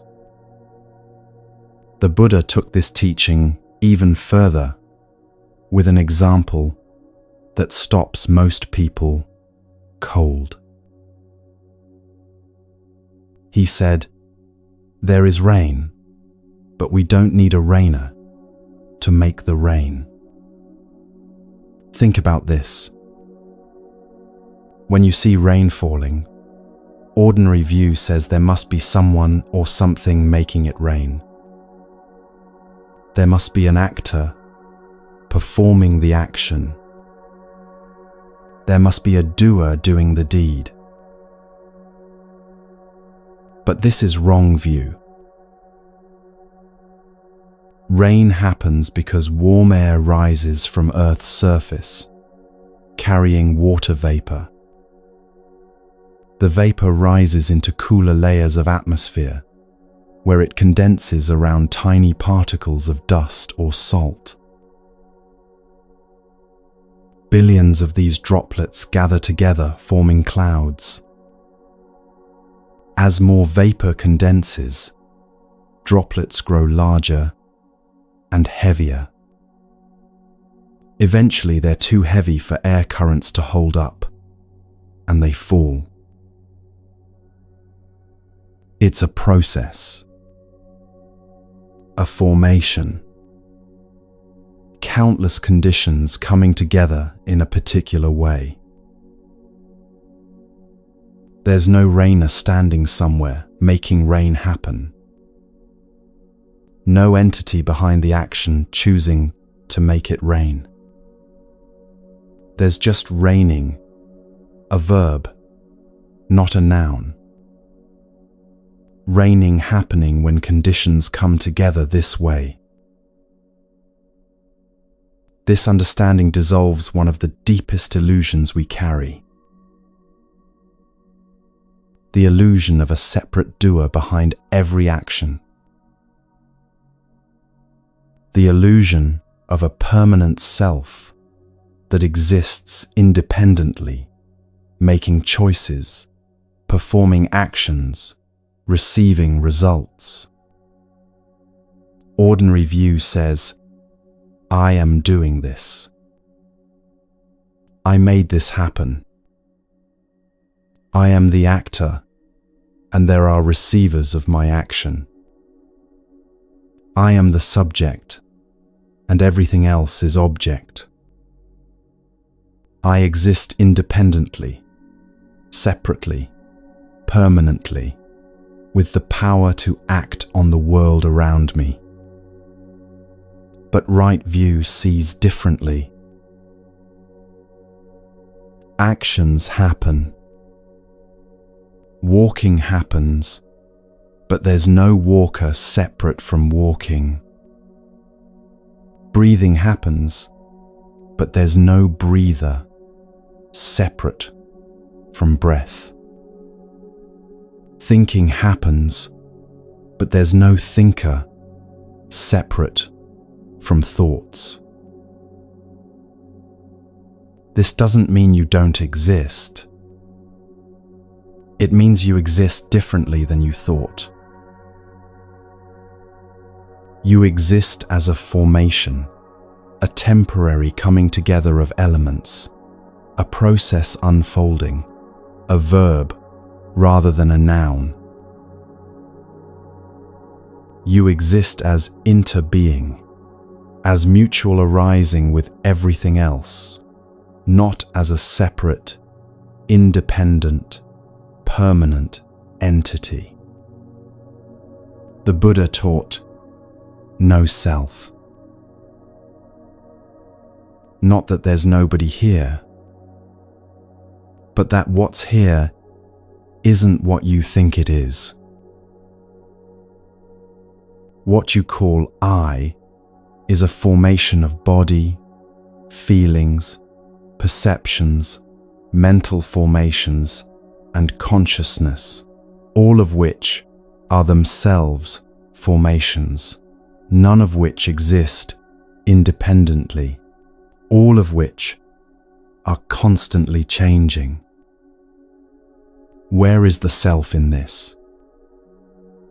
If everything that makes up you is a temporary gathering of elements that are themselves temporary gatherings of elements, if everything is constantly changing, if nothing exists independently, then where is the permanent, solid, separate self you think you are?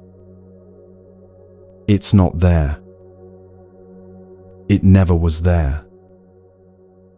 What's there is a process happening. Formation forming. Life living. But no separate, independent entity doing the living. This understanding brings freedom.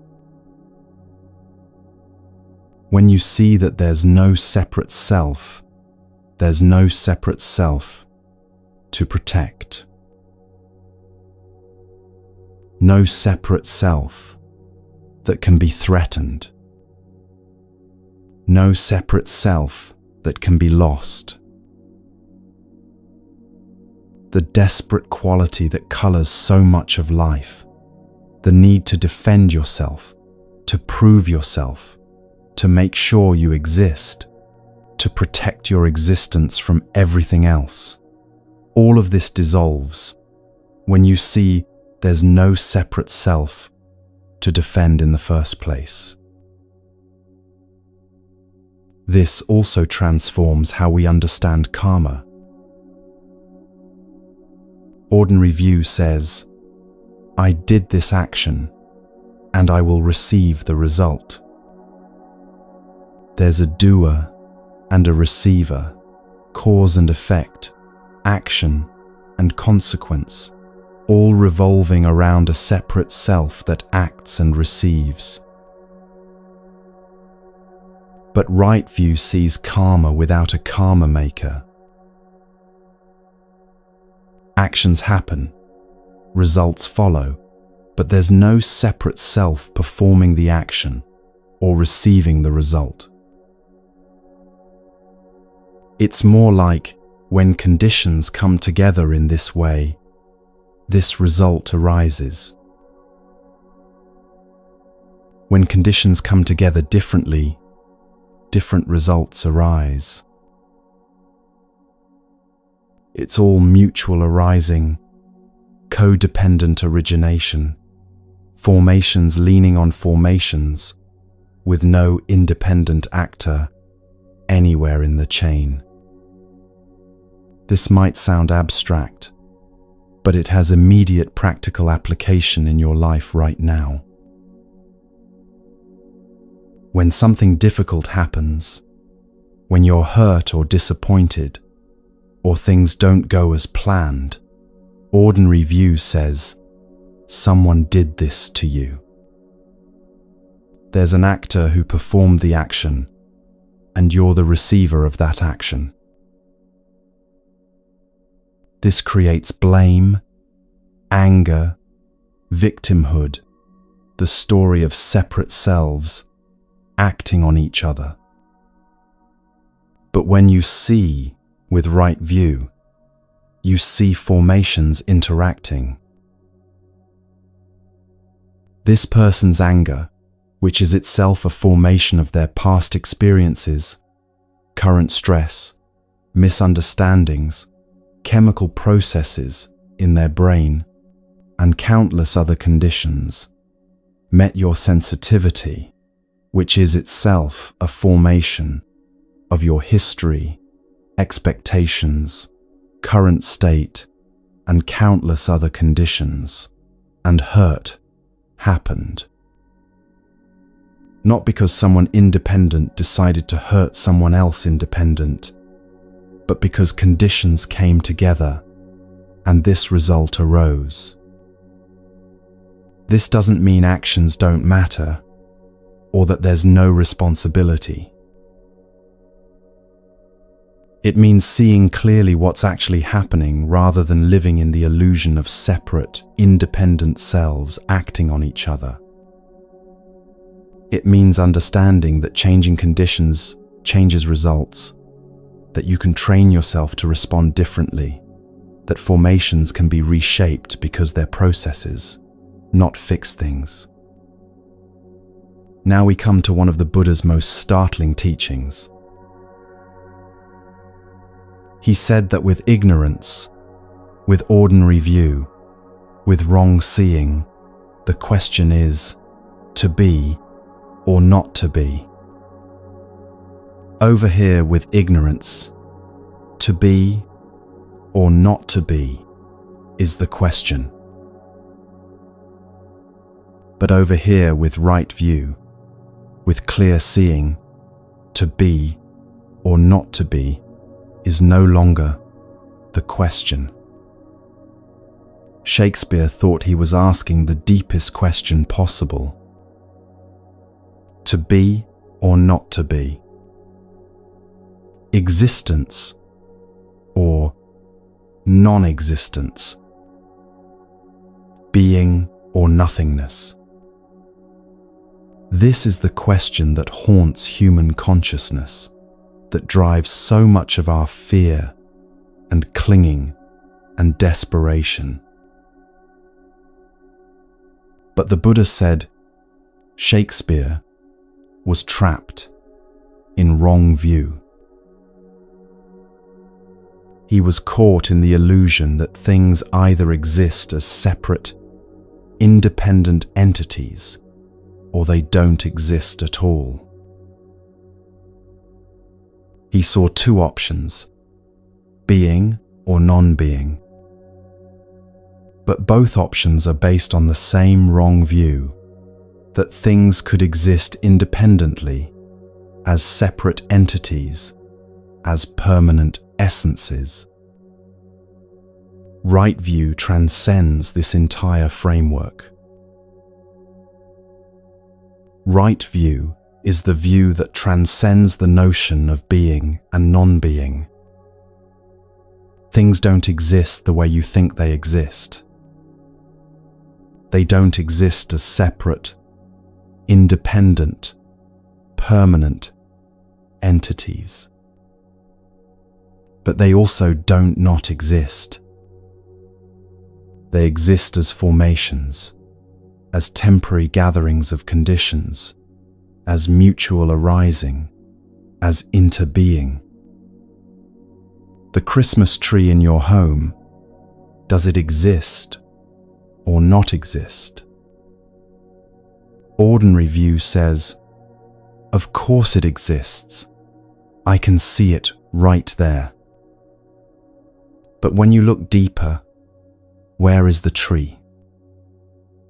Is it in the wood? But the wood is rain and sun and soil. Is it in the shape? But the shape was given by the logger's saw and your hands arranging it.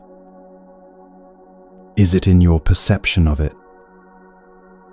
But your perception depends on light and eyes and neural processing and past experience with trees. The tree doesn't exist as an independent thing. But it also doesn't not exist. You can touch it, smell it, see it. It exists as a formation, as interbeing, as a verb rather than a noun, as treeing happening, not as tree being.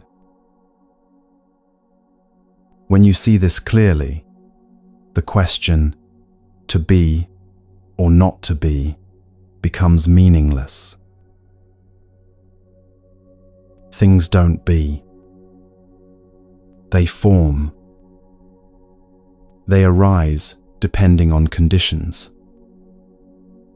They exist as mutual arising with everything else, not as independent entities.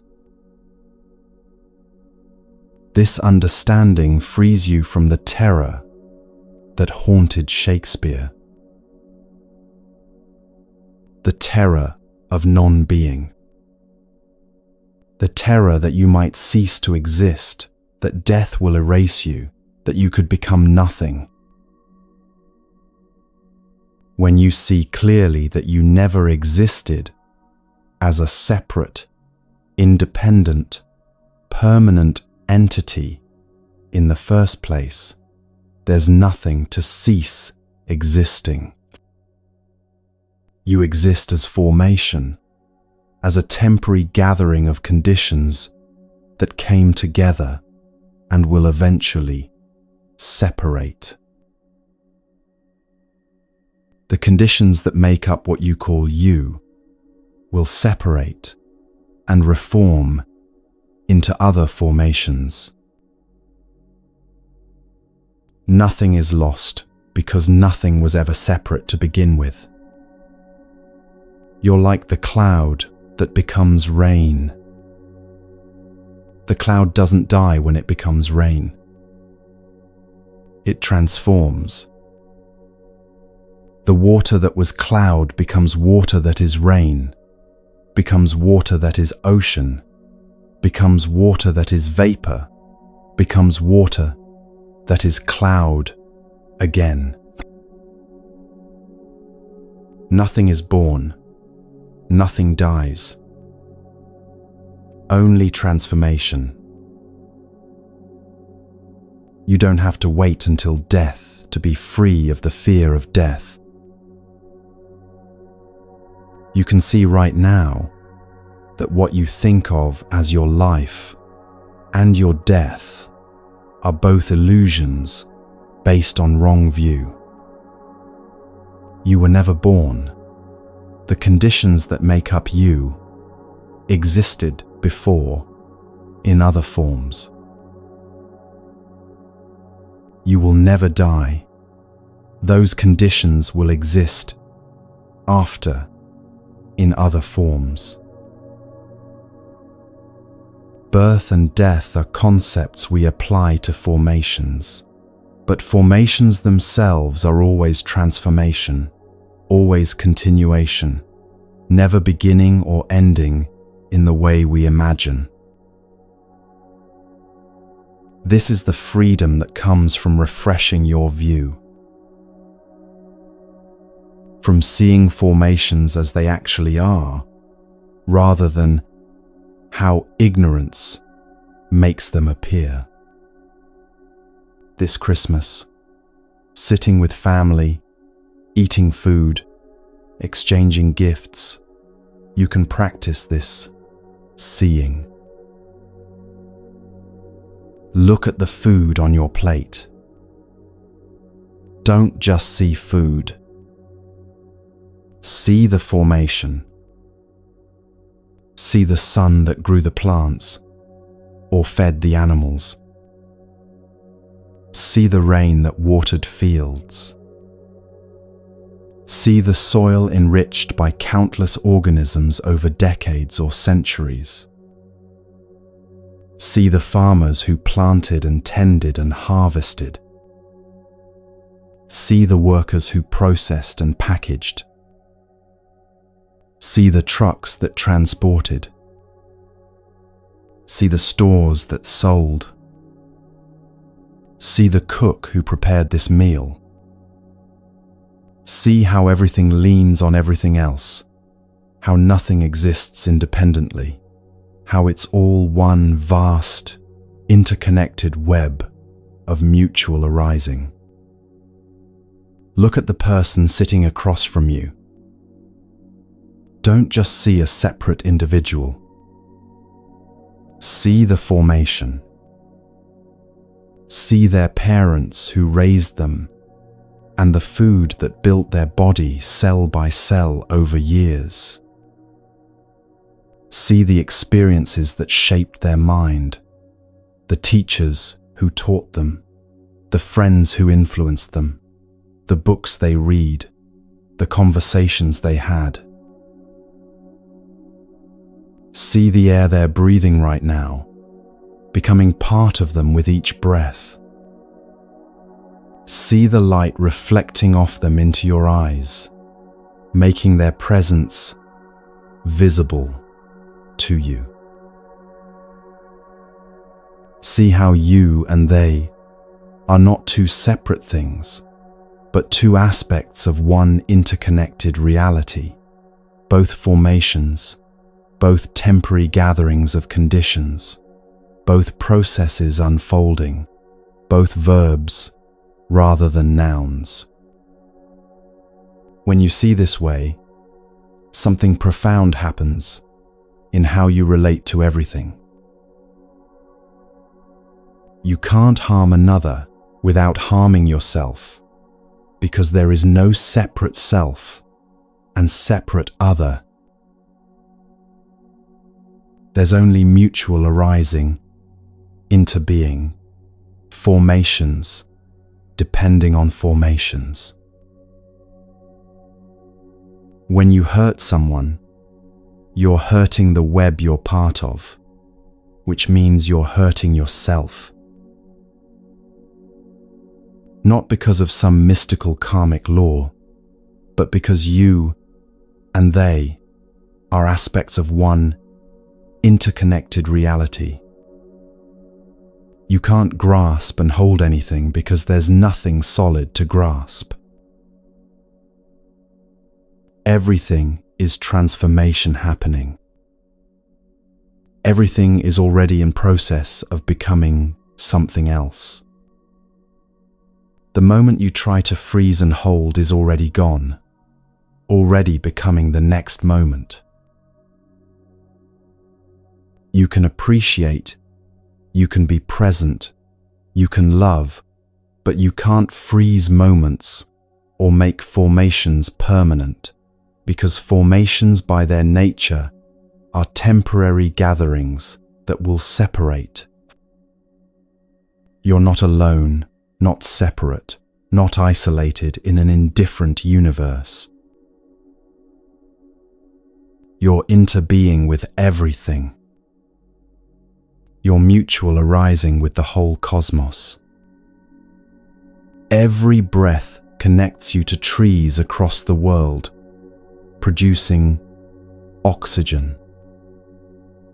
Every bite of food connects you to sun and rain and soil, and countless workers.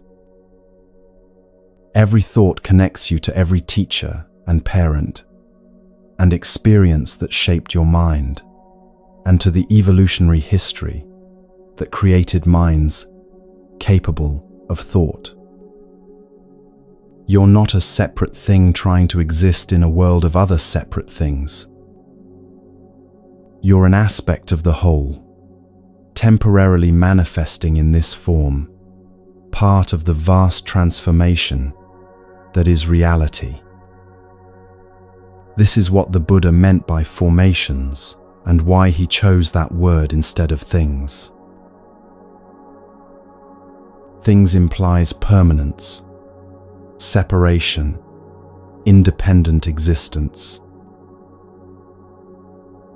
Formations implies process, interbeing, mutual arising, temporary gathering, and eventual separation and regathering in new forms.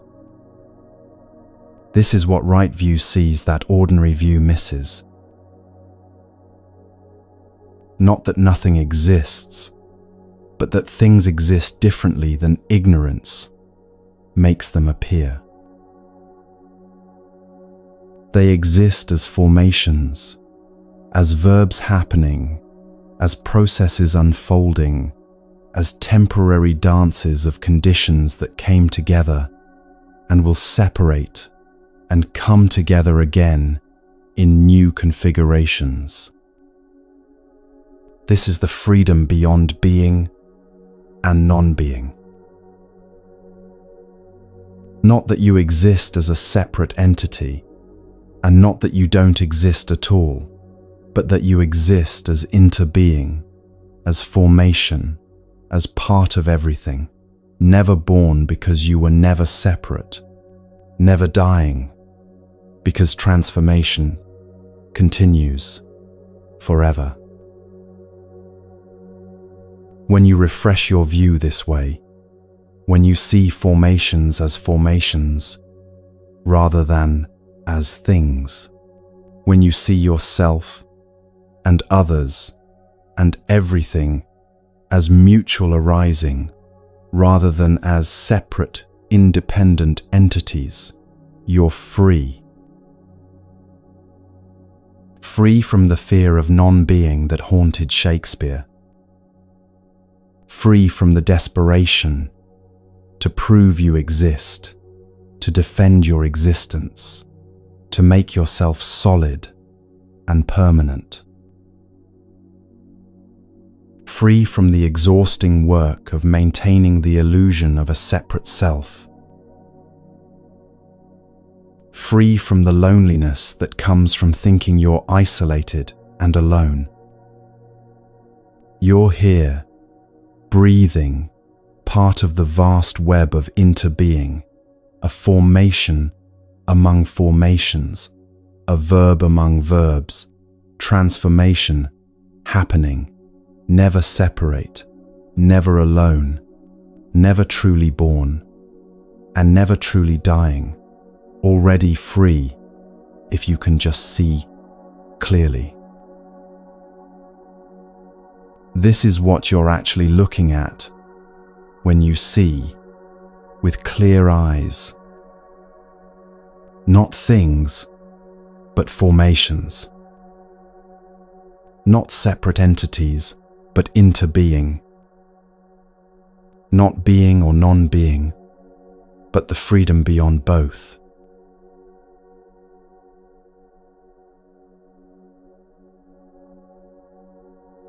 The cloud is in the sky right now.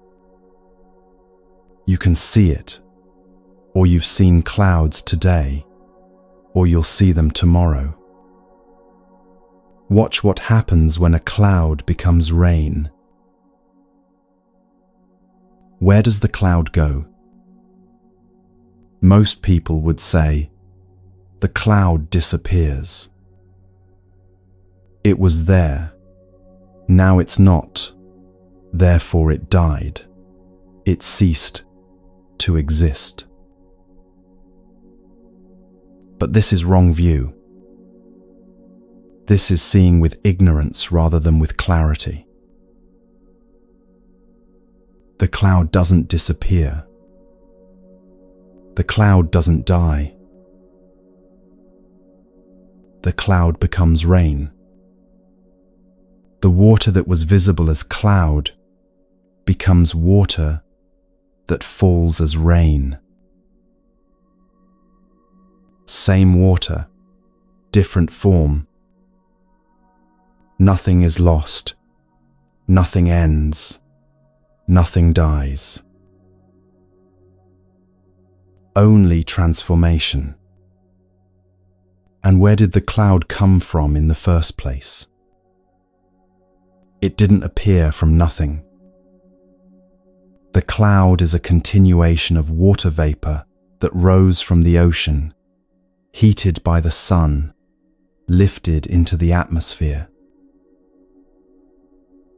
That water was in the ocean before it was in the sky. Before that, it was rain that fell into the ocean. Before that, it was cloud. Before that, it was vapor rising from lakes and rivers and soil. On and on, back through time, the same water cycling through different forms. The cloud is not born from nothing. The cloud does not die into nothing. The cloud is transformation happening, continuation unfolding, water taking different shapes, but never beginning and never ending. When you see this clearly, you touch the nature of no birth, no death. This isn't mysticism or religious belief. This is observable reality. Science confirms exactly what the Buddha taught 2,500 years ago. The first law of thermodynamics tells us that there is nothing born, nothing died. You cannot create matter. You cannot destroy matter. You cannot create energy. You cannot destroy energy. Matter and energy can change form. Ice becomes water, becomes vapor. Chemical energy becomes kinetic. Energy becomes heat. But the total amount never increases or decreases. Nothing comes from nothing. Nothing becomes nothing. This is the nature of no birth, no death. Not as philosophy or poetry, but as physical law, confirmed by every scientific experiment ever conducted. Chemists know you can't create or destroy atoms in chemical reactions, only rearrange them. Physicists know you can't create or destroy energy, only transform it from one form to another. Biologists know that organisms don't appear from nothing and don't disappear into nothing. They're temporary arrangements of matter that was there before and continues after. And we are made of matter and energy. Every atom in your body right now existed before you were born. The calcium in your bones was forged in the core of dying stars billions of years ago. The iron in your blood was created when massive stars exploded as supernovas.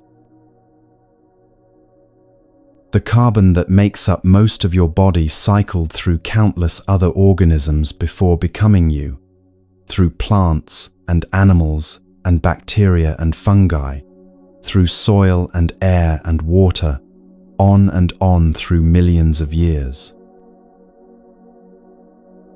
The oxygen you breathe right now was produced by trees and algae yesterday or last week.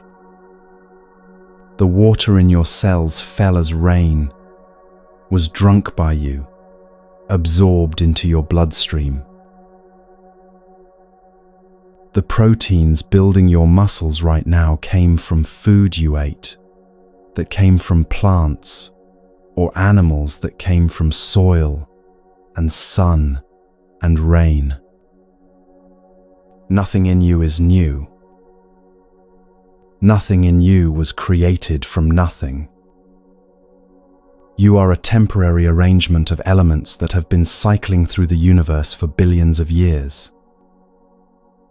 The Buddha taught, we also have the nature of no birth and no death. You were never born from nothing. The elements that compose you existed before in other forms. In food your mother ate while pregnant, in plants that grew in soil, in animals that ate those plants, in rain that watered fields, in ancient seas, in primordial stellar fusion. You will never die into nothing. The elements that currently compose you will continue after, in other forms, returning to soil, nourishing plants, entering other organisms, evaporating into air, cycling endlessly, through the great transformation that is reality. What you call birth is really continuation, taking a new form. What you call death is really continuation, taking another form. Nothing begins, nothing ends. Only transformation. This understanding isn't meant to be intellectual knowledge you file away. It's meant to free you from the deepest fear humans carry, the fear of ceasing to exist, of becoming nothing, of being erased from reality. When you see clearly that you have the nature of no birth and no death, this fear dissolves. Not because you believe in an afterlife or reincarnation or anything requiring faith, but because you see directly that the very premise of the fear is false. You can't cease to exist because you never existed as a separate, independent entity in the first place. You exist as a formation, as a temporary gathering of elements, as a process unfolding, as interbeing with everything. And formations don't die, they transform. This Christmas season brings a particular kind of celebration. Every December, people celebrate birth. The birth of Christ in Christian tradition, or simply the symbolism of new life, new beginnings, fresh starts that the season represents. Christmas morning, children waking early, running to see what's under the tree, tearing open wrapping paper to discover what's inside. The joy of new things. New toys, new clothes, new books, new gadgets. Everything shiny and fresh and just born into their possession. But what is actually new? What is actually born? Look at any gift more closely. That toy was manufactured in a factory from plastic, that came from oil, that formed over millions of years, from ancient organisms that died and were compressed under the earth. The doll or action figure is made of molecules that existed long before anyone designed this particular arrangement. The electronics contain metals extracted from mines, refined from ore, shaped into circuits, all matter that existed in different forms, now temporarily arranged as phone or tablet or game. The book is paper from trees, ink from pigments, ideas from the author's mind, but the trees grew from soil, enriched by decomposition. The author's ideas came from everything they read and experienced. The ink's molecules existed in other forms before. Nothing in the book is born from nothing. It's all continuation, all transformation, all matter and energy taking new shapes. Even the wrapping paper that gets torn off and thrown away, it doesn't die. It goes to a landfill or recycling center where it breaks down into cellulose fibers that become soil or new paper. The matter continues. The molecules persist. Nothing ends. The joy children feel opening presents is real.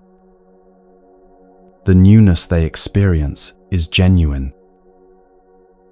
But it's newness of arrangement, not newness of substance. It's new to them, new in this form, but not new in the sense of having been created from nothing. This isn't meant to diminish the joy.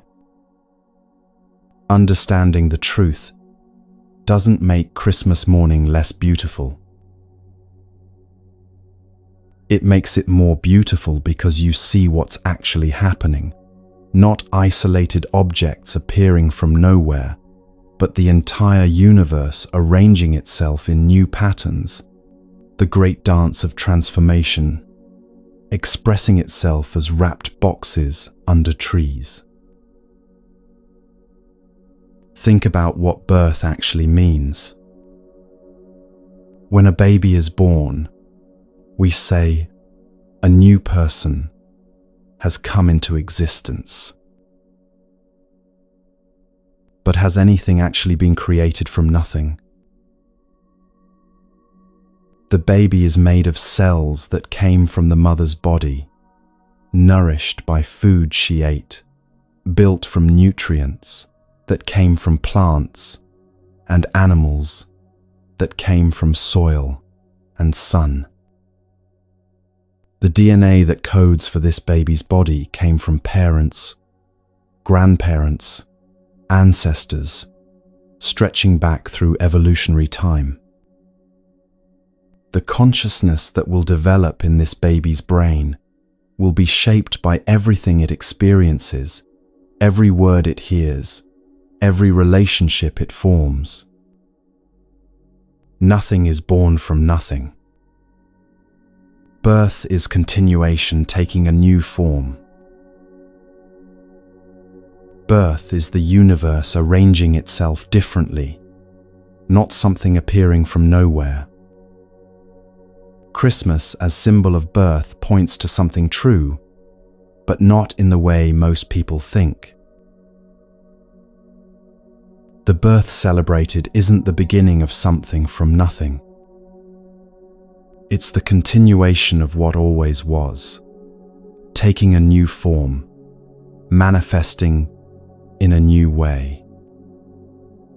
In Christian tradition, Christmas celebrates divinity becoming flesh, the eternal entering time, the infinite taking finite form.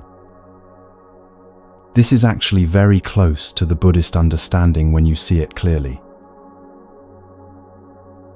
Not that something separate called divinity decided to enter something separate called flesh, but that what always was, the nature of reality, the Buddha nature, the ground of being, manifests in this form, becomes visible in this way, expresses itself through this life.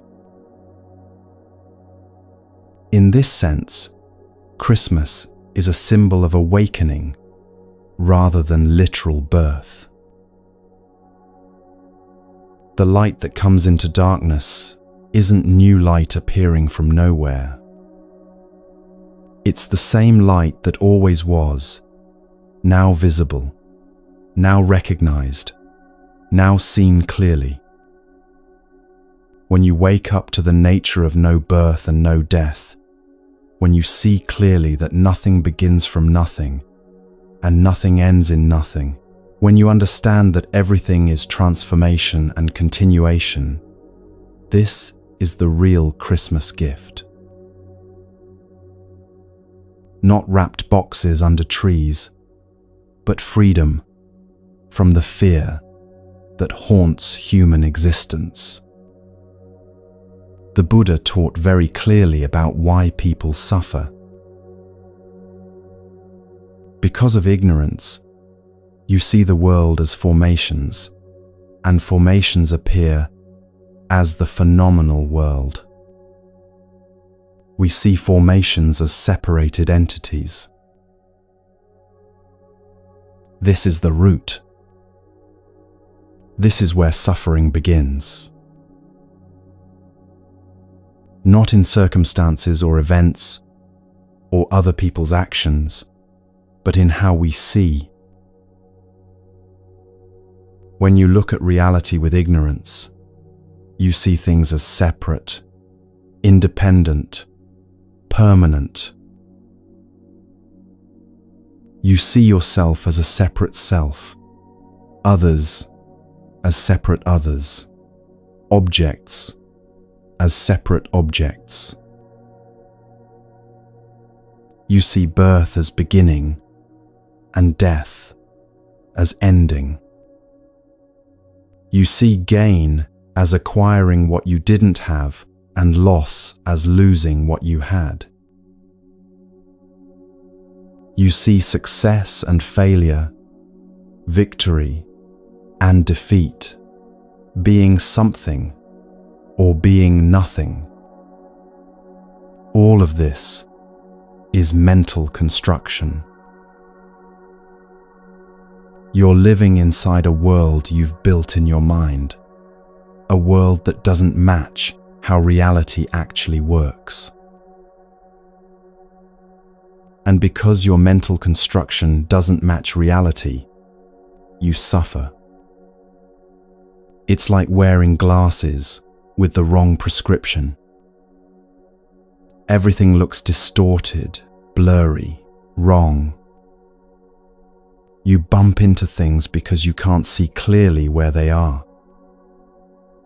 You reach for objects that aren't where they appear to be. You walk through life confused and frustrated because what you see doesn't match what's there. Ignorance is the wrong prescription. It distorts reality, makes you see separation where there's interbeing, permanence where there's transformation, independent existence where there's mutual arising. And wearing these wrong glasses, you create your own suffering by trying to relate to a reality that doesn't exist the way you see it. You try to protect a separate self that isn't actually separate. You try to make permanent what is by nature impermanent. You try to control what is always changing, grasp what is always flowing, hold what is always transforming. And all of this creates suffering, not because reality is against you, but because you're working against reality. The Buddha said, "When you have seen that samsara disappears, you don't have to get out of samsara. There is no samsara at all." This is revolutionary. Most religious and spiritual traditions tell you that you're trapped in something: sin, suffering, illusion, the material world, the cycle of rebirth, and you need to escape. You need to work hard, pray right, practice correctly, purify yourself, transcend your humanness, die, and go somewhere else. But the Buddha taught something completely different. He said samsara is a notion, not a reality. You're not trapped in suffering that you need to escape from. You're trapped in wrong seeing, and when you see correctly, there's nothing to escape from, because there was never anything trapping you except your own misunderstanding. This is a problem of knowledge. Salvation by knowledge, by insight. Not salvation by belief or faith or devotion or good deeds or ritual or prayer. salvation by seeing clearly, by removing the wrong prescription and seeing reality as it actually is. Think about the suffering in your own life.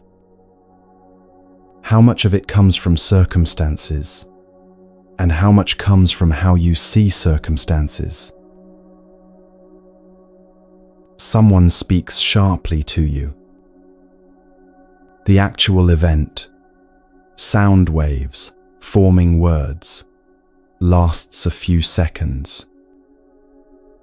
But you can suffer for hours, days, weeks because of how you see it. You see it as personal attack on your separate self. You see the other person as separate entity who chose to hurt you. You see yourself as victim, them as aggressor, the situation as proof that you're not valued or respected or loved. All of that is mental construction. You've built an entire story from a few seconds of sound waves. And you suffer from the story you built, not from the sound waves themselves. Or you lose your job. The circumstance is that you no longer go to that office and receive that paycheck. But the suffering comes from seeing yourself as someone who has failed, who is now less valuable, who might not be able to survive, who has lost their identity and worth. All mental construction built on top of a simple circumstance. Or someone you love dies. The grief is real. The loss is real. The absence is painful. But how much of the suffering comes from seeing death as absolute ending? From believing that the person was a separate, independent entity that has now been erased from existence? From thinking they went from being to non-being, from existence to nothingness. When you see clearly that nothing is born and nothing dies, when you understand that the person you loved was a formation of elements that existed before and continue after, when you recognize that what you called them was never a separate, permanent entity, but a temporary manifestation of the whole, the grief doesn't disappear, but it transforms. You're not grieving someone who disappeared into nothing. You're grieving a form that changed, a pattern that rearranged, a wave that returned to ocean. And you can see that the elements that formed that person continue. The matter persists in other forms. The energy continues its transformations. The influence they had on you and others continues rippling outward. Nothing was actually lost because nothing was ever separate to begin with. This doesn't mean you don't feel pain. It means you're not suffering from illusion on top of pain. You're not adding the story of permanent loss to the reality of change. You're not creating additional suffering by believing in separation and permanence that never existed. The Buddha's teaching about no birth and no death isn't meant to comfort you with pleasant beliefs. It's meant to show you reality so clearly that fear dissolves, not because you believe something comforting, but because you see there was never anything to fear. Now we come to something the Buddha himself addressed directly, the traditional teaching about how suffering perpetuates itself. In Buddhist texts, you find the 12 links of dependent origination, often presented in a chain. Because of ignorance, there are formations. Because of formations, there is consciousness. Because of consciousness, there is name and form, and so on, through 12 links, ending with aging and death. This teaching is meant to show how suffering arises and continues, how samsara perpetuates itself. But the traditional linear presentation has many weaknesses. Serious weaknesses that Thich Nhat Hanh pointed out directly. First, presenting it as a linear chain gives the impression that ignorance is the first cause.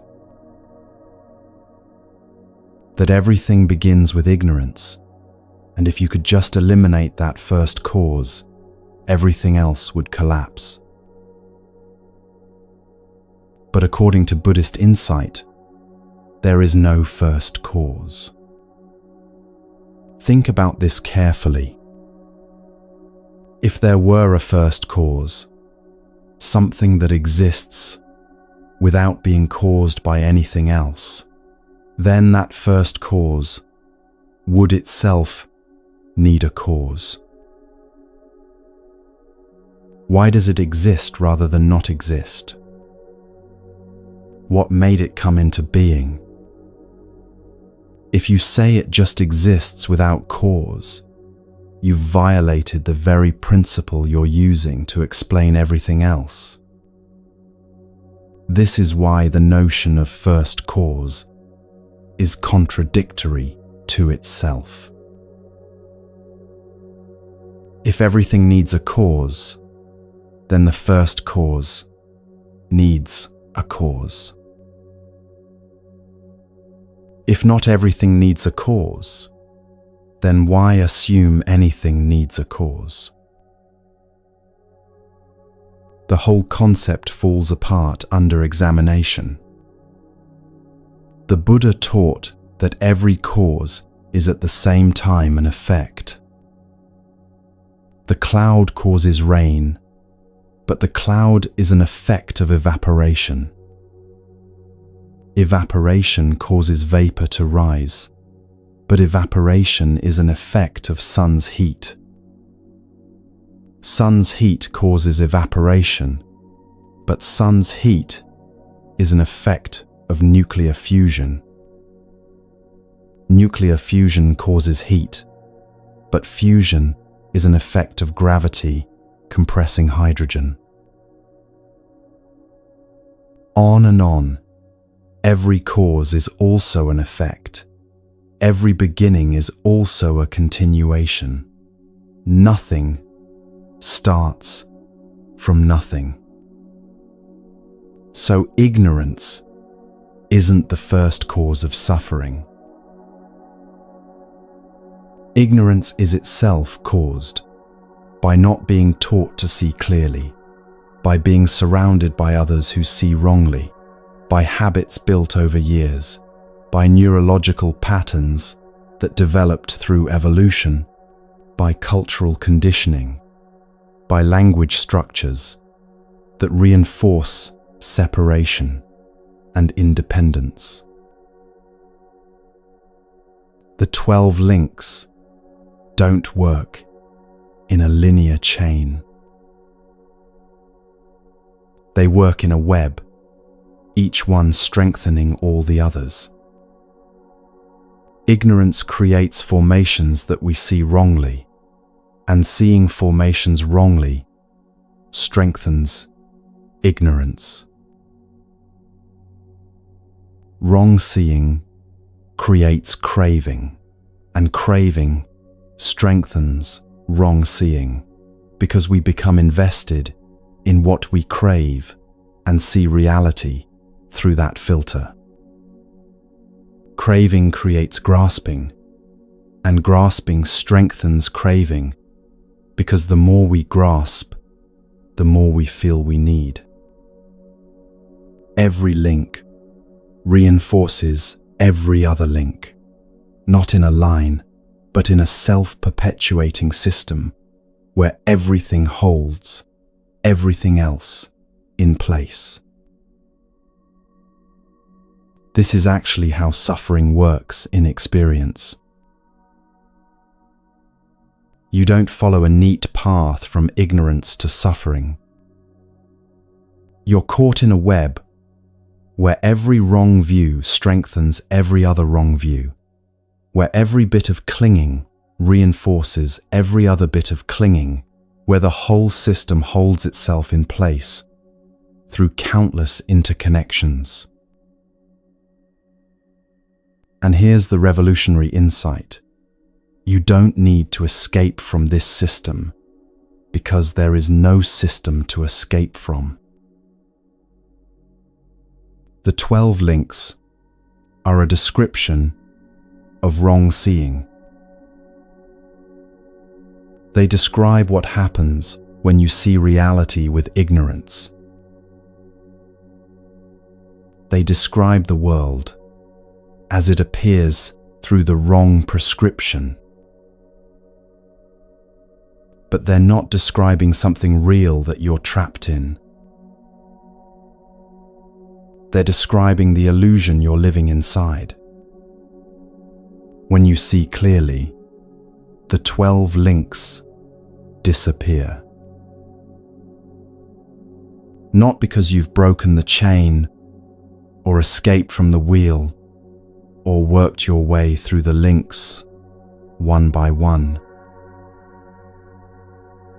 but because you see there was never any chain, or wheel, or system to be trapped in. It's like waking from a nightmare. In the nightmare, you're being chased by monsters through an endless maze. The maze is real within the dream. The monsters are terrifying within the dream.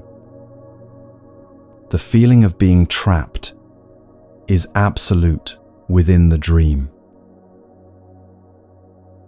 You run and run, but can't escape because the maze has no exit, and the monsters are faster than you.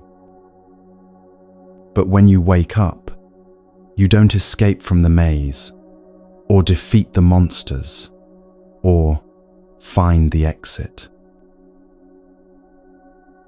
You see that there was never any maze.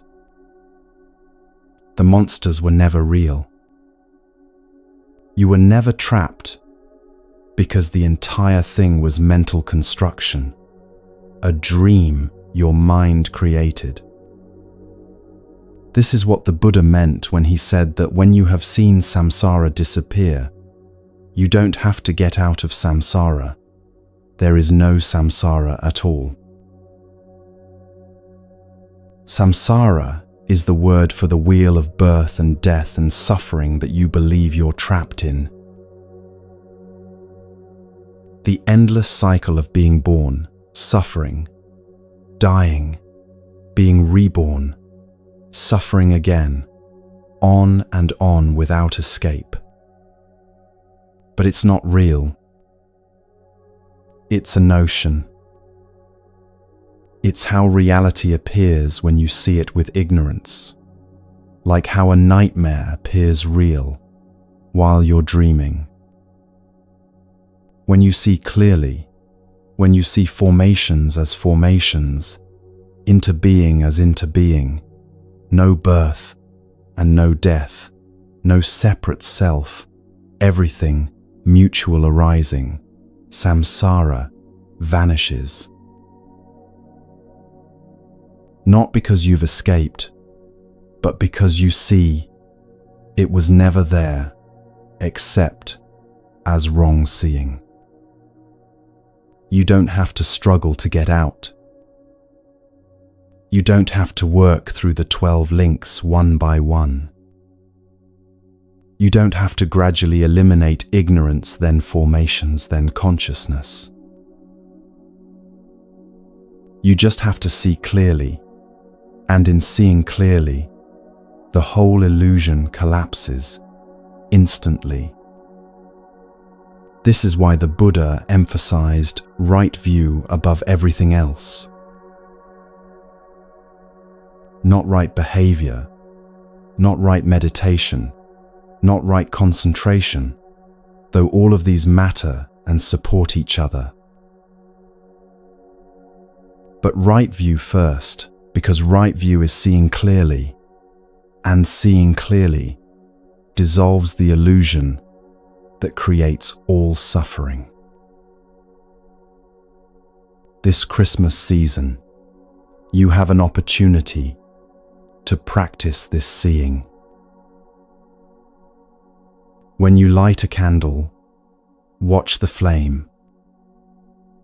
See that the flame isn't a thing but a process. Wax, vaporizing, mixing with oxygen, igniting, releasing heat and light. See that the flame doesn't exist separately from wax and wick and oxygen and heat. See that nothing is born when you light the candle. The energy in the wax existed before as chemical bonds in molecules formed from ancient sunlight stored in hydrocarbons. See that nothing dies when you blow the candle out. The energy continues as heat dispersing into air and light that already traveled outward at the speed of light. When you see family members, look clearly at how you're seeing them. Are you seeing them as separate, independent entities? Are you seeing them as permanent selves that should be a certain way? Are you seeing them as objects that either meet your expectations or disappoint you? Are you seeing them through the lens of past conflicts or future hopes rather than as they actually are in this moment? Or can you see them as formations, temporary gatherings of elements, processes unfolding, transformations happening, not separate from you but interbeing with you, not permanent but changing every moment, not independently existing but arising mutually with everything else, including you? When you see clearly that they are formations, that you are a formation, that everything is formation, the quality of your relationship transforms. You're not two separate selves, bumping against each other, trying to get what you need from each other, disappointed when the other doesn't behave as expected. You're two aspects of one interconnected reality, temporarily manifesting in these forms, already connected at the deepest level, already whole, already free, if you can just see clearly. This is the deep teaching the Buddha offered. Not rules to follow or practices to perfect, or states to achieve or beliefs to adopt, but clear seeing. Seeing formations as formations. Seeing no birth and no death. Seeing no separate self. Seeing into being, mutual arising, everything leaning on everything else, nothing existing independently. And seeing clearly that samsara, the wheel of suffering you think you're trapped in, the cycle of birth and death you fear, the system of cause and effect that seems to bind you, is a notion, a mental construction, an illusion created by wrong seeing. When you see clearly, samsara disappears, not because you escaped from it, but because you see it was never there, except as a way of seeing, a prescription through which reality appeared distorted. This Christmas, the gift you can give yourself is clear seeing.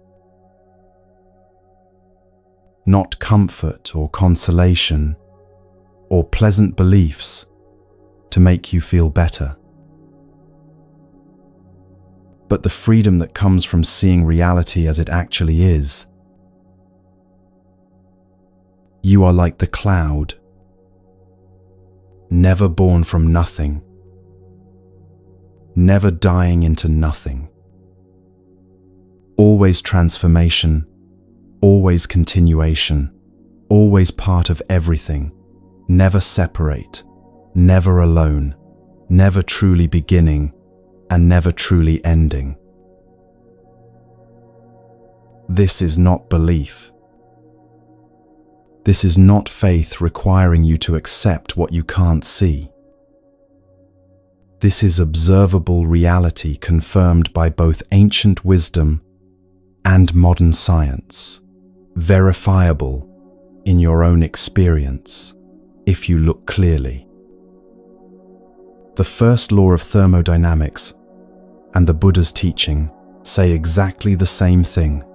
Nothing is born, nothing dies, only transformation. When you see this clearly, really see it, not just think about it or believe it intellectually, fear dissolves. Not because you've convinced yourself of something comforting, but because you see directly that there was never anything to fear. The whole premise of fear, that you could cease to exist, that you could be lost, that you could become nothing, is based on wrong seeing. You can't lose what you are because what you are was never separate to begin with. You can't die into nothing because you were never born from nothing. You can't be trapped in suffering because suffering is created by wrong seeing, and wrong seeing dissolves instantly in clear seeing. This is the freedom beyond birth and death.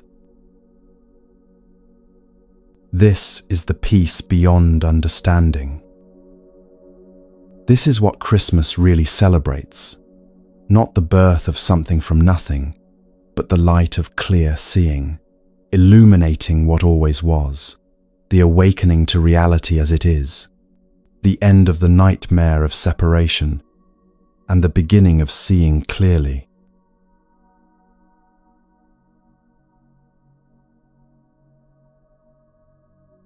Many Western scholars who studied Buddhism came to a strange conclusion.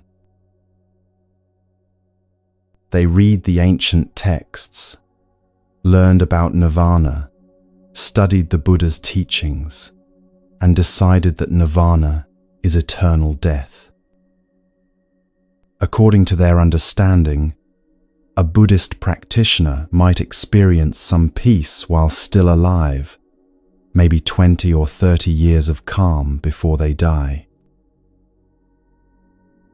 But the real goal, the final nirvana, comes only after death, when they die forever and never come back.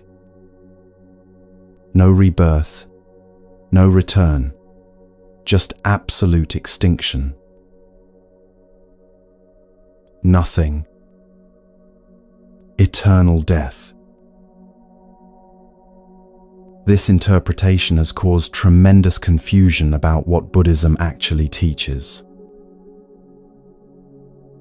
It makes Buddhism sound like a religion that worships death, that sees existence as so terrible the only solution is to stop existing altogether. It makes nirvana sound like the ultimate escape, not just from suffering, but from life itself. It makes practitioners look like people who are so afraid of life that they're working toward their own extinction. But this is completely wrong. This is a fundamental misunderstanding that comes from reading texts without practicing, from studying concepts without experiencing reality, from trying to understand Buddhism through the lens of Western ideas about existence and non-existence. The Buddha never taught that the goal is to stop existing. He taught that the goal is to stop seeing wrongly. There's a big difference. When you stop seeing wrongly, you don't disappear. You see clearly what was always true. You don't escape from life. You finally experience life as it actually is, without the distortion of ignorance. You don't die into nothingness. You wake up to reality as it always was, is, and will be. Thich Nhat Hanh used a metaphor to explain why people can know the truth intellectually but still suffer. He said it's like someone who has found a well so deep they know there is water. They can see the water down there at the bottom of the well, far below where they stand. They know it's there. They even know that water could satisfy their thirst, could cool them, could sustain their life. But they don't have an instrument to get the water from down there, up here to drink. So they remain thirsty, even though they know there's water. They remain thirsty, even though they can see the water with their own eyes. They remain thirsty, even though they could describe the water to others, could point to it, could explain its properties. The knowledge doesn't help because they can't access what they know. This is the situation many people find themselves in with the Buddha's teaching about no birth and no death. Scientists know the first law of thermodynamics. Nothing is created, nothing is destroyed. Matter and energy only transform. They know this intellectually. They can explain it. They've verified it through countless experiments. They teach it to students as established fact. They've built entire fields of physics and chemistry on this foundation. But they still fear death. They still suffer from the terror of ceasing to exist. They still lie awake at night, anxious about their own mortality and the mortality of people they love. They still feel the sharp pain of loss when someone dies, still grieve as if that person has been erased from existence completely. Why? Because knowing something intellectually is different from living it. Because seeing water at the bottom of a well is different from drinking it. Because because understanding a truth conceptually is different from experiencing that truth in your body, your breath, your moment-to-moment awareness. Because you can know something with your mind, while your whole being still operates as if the opposite is true. The Buddha's teaching is not about accumulating knowledge. It's about transforming how you experience reality. It's about bringing the water up from the well so you can actually drink it, not just know it's there. It's about making the truth real in your lived experience, not just real as an idea you can explain. This is why practice matters. This is why meditation, mindfulness, ethical living, and moment-to-moment awareness are essential, not optional. You can read every Buddhist text ever written, memorize every teaching, understand every concept, and still suffer if you don't practice bringing the teaching into lived experience. You'll be like the person staring at water in a deep well, knowing it's there, but unable to drink. Nirvana is not something that happens after you die. Nirvana is freedom that's available right now, in this moment, with this breath. The Buddha gave a very practical teaching about this, using the metaphor of thorns. When we step on a thorn, when we get the thorn inside our flesh, we suffer. The thorn causes pain.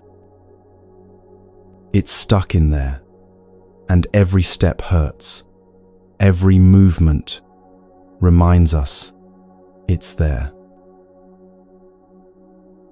The pain is constant, a sharp reminder with each movement that something is wrong, something needs attention. We think there will be no peace unless we take it out. And when we are able to take the thorn out, we feel wonderful. That relief, that release, that sudden absence of pain, that is freedom. That is nirvana. Every affliction is like a thorn stuck in your flesh. Anger is a thorn. It causes pain with every thought, every interaction, every memory that triggers it. Fear is a thorn. It causes suffering constantly, making you tense, anxious, unable to rest. Loneliness is a thorn. It aches constantly, a dull, persistent pain that colors everything. Despair is a thorn that makes every step heavy. Anxiety is a thorn that never lets you settle. Jealousy, resentment, hatred, greed, all thorns causing suffering, all removable. To remove afflictions like fear, anger, despair, loneliness is possible. Not through some far-off enlightenment that comes only after decades of meditation in monasteries. Not through death and eternal extinction. not through becoming a completely different person who never experiences difficulty. But right now, this moment, by recognizing the thorn and gently, carefully removing it. When you're angry and you recognize the anger, stop, breathe with it, understand what conditions created it, see it clearly as a formation arising from causes and not as who you are, and it dissolves. That's one thorn removed. In that moment, you experience freedom. In that moment, you touch nirvana.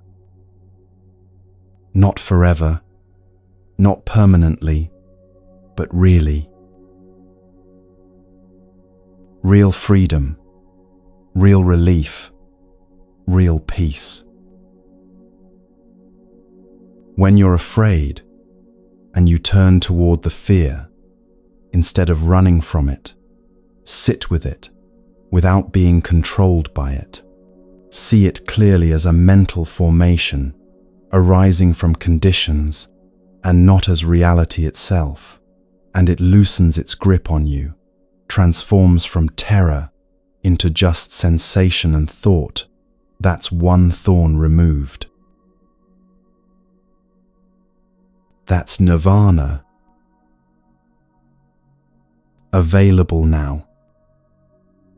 When you're lonely and you practice coming home to yourself, connecting with your breath and body, recognizing you're never actually separate from everything because you're interbeing with the whole cosmos, and the desperate quality of loneliness shifts into something else, something bearable, something that doesn't control you. That's one thorn removed. That's nirvana. Nirvana isn't one big thing that happens all at once after you've achieved perfect enlightenment and never suffer again. Nirvana is many small freedoms, each one real, each one available now, each one accessible through practice. It's the accumulation of thorns removed, moments of freedom experienced, times when you're not caught in suffering, even though suffering-producing conditions are present. If you feel free in life, that is nirvana. Not if you feel free after death. Not if you achieve permanent freedom that never wavers. Not if you become so enlightened you never experience difficulty. If you feel free now, even for a moment, even partially, even while other thorns remain, that is nirvana. This completely changes what practice means. You're not practicing to achieve some distant goal. You're practicing to experience freedom now. Every thorn you remove, every affliction you release, every moment you're not caught in fear or anger or despair, that's the goal realized. That's not preparation for nirvana later, that is nirvana. This is why the Buddha emphasized practical training in how to live. Not just philosophy or meditation techniques, but ethical guidelines for daily life that reflect understanding of reality and create the conditions for freedom. The 5 mindfulness trainings are a very concrete expression of the path. They're practical guidelines about how to relate to life, other beings, your body, communication, and consumption in ways that create freedom rather than suffering. They address reverence for life, true happiness, true love, loving speech, and deep listening, and nourishing awareness. But they're not rules imposed from outside by some authority. They're not commandments you follow because you're supposed to, or because you'll be punished if you don't. They're natural expressions of seeing clearly. When you truly see that everything is into being, that harming another harms yourself because there is no separate self and separate other, you naturally become more careful about causing harm. Not because a rule says so, but because you see directly that it makes no sense to hurt what you're part of. Like it makes no sense to deliberately stab your own foot, not because there's a rule against it, but because you see clearly that you'd be creating your own suffering. When you truly see that your body is a formation sustained by countless conditions, that it's a wonder of interbeing rather than a possession you own, you naturally treat it with more care and respect. Not following rules about what you should or shouldn't consume, but responding to reality as you see it clearly. When you truly see that your words create effects that ripple outward, affecting everyone and everything they touch, that speech is action with consequences. You naturally become more mindful about what you say and how you say it. Not censoring yourself out of fear, but speaking consciously because you see your words matter. They create reality. They can heal or harm. The Buddha taught, if we really try to live according to the 5 trainings, we can experience freedom and nirvana every moment. Every moment. Not after 20 years of practice. Not after you die. Not after you achieve some special state of consciousness. Every moment you live in alignment with reality as it is, you experience freedom. Every moment you're not creating thorns or getting stuck on thorns, you're touching nirvana. This Christmas season offers countless opportunities to experience this freedom if you're present to them. Christmas Eve, late at night, the house finally quiet. Everyone else has gone to bed. The dishes are done. The presents are wrapped. The preparations are complete. The tree lights glow softly in the darkened room. You sit there alone and you breathe. This moment, sitting, breathing, present, is an opportunity for freedom. Not freedom from Christmas or from family or from life or from your responsibilities, but freedom from the racing thoughts about whether everything will go well tomorrow. Freedom from the anxious checking and rechecking of lists in your mind. Freedom from the desperate need to make everything perfect, to control every detail, to ensure everyone is happy. You breathe and know you're breathing. You sit and know you're sitting. You're here, now, alive, not caught in past or future, not suffering from the thorns of worry and control. That's one thorn removed. That's freedom. That's nirvana available right now, in this quiet moment before Christmas morning. Christmas morning, you step outside before anyone else wakes. The air is cold against your face, sharp and clean. Your breath forms clouds that you can see, water vapor becoming visible in cold air, then dispersing into the atmosphere. Your feet touch the ground with each step, and you're aware of walking, aware of breathing, aware of the cold, aware of the quiet before the day begins, and the house fills with voices and activity. With every step you make in mindfulness, you get free, and that freedom is nirvana. Free from what?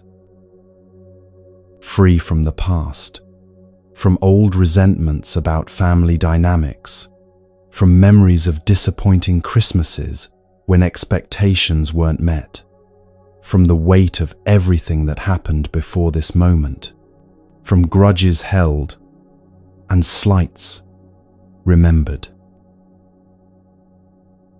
Free from the future, from anxiety about how the day will unfold, from expectations that create pressure and tension, from fear that things won't meet some imagined standard you've set, from worrying about what could go wrong.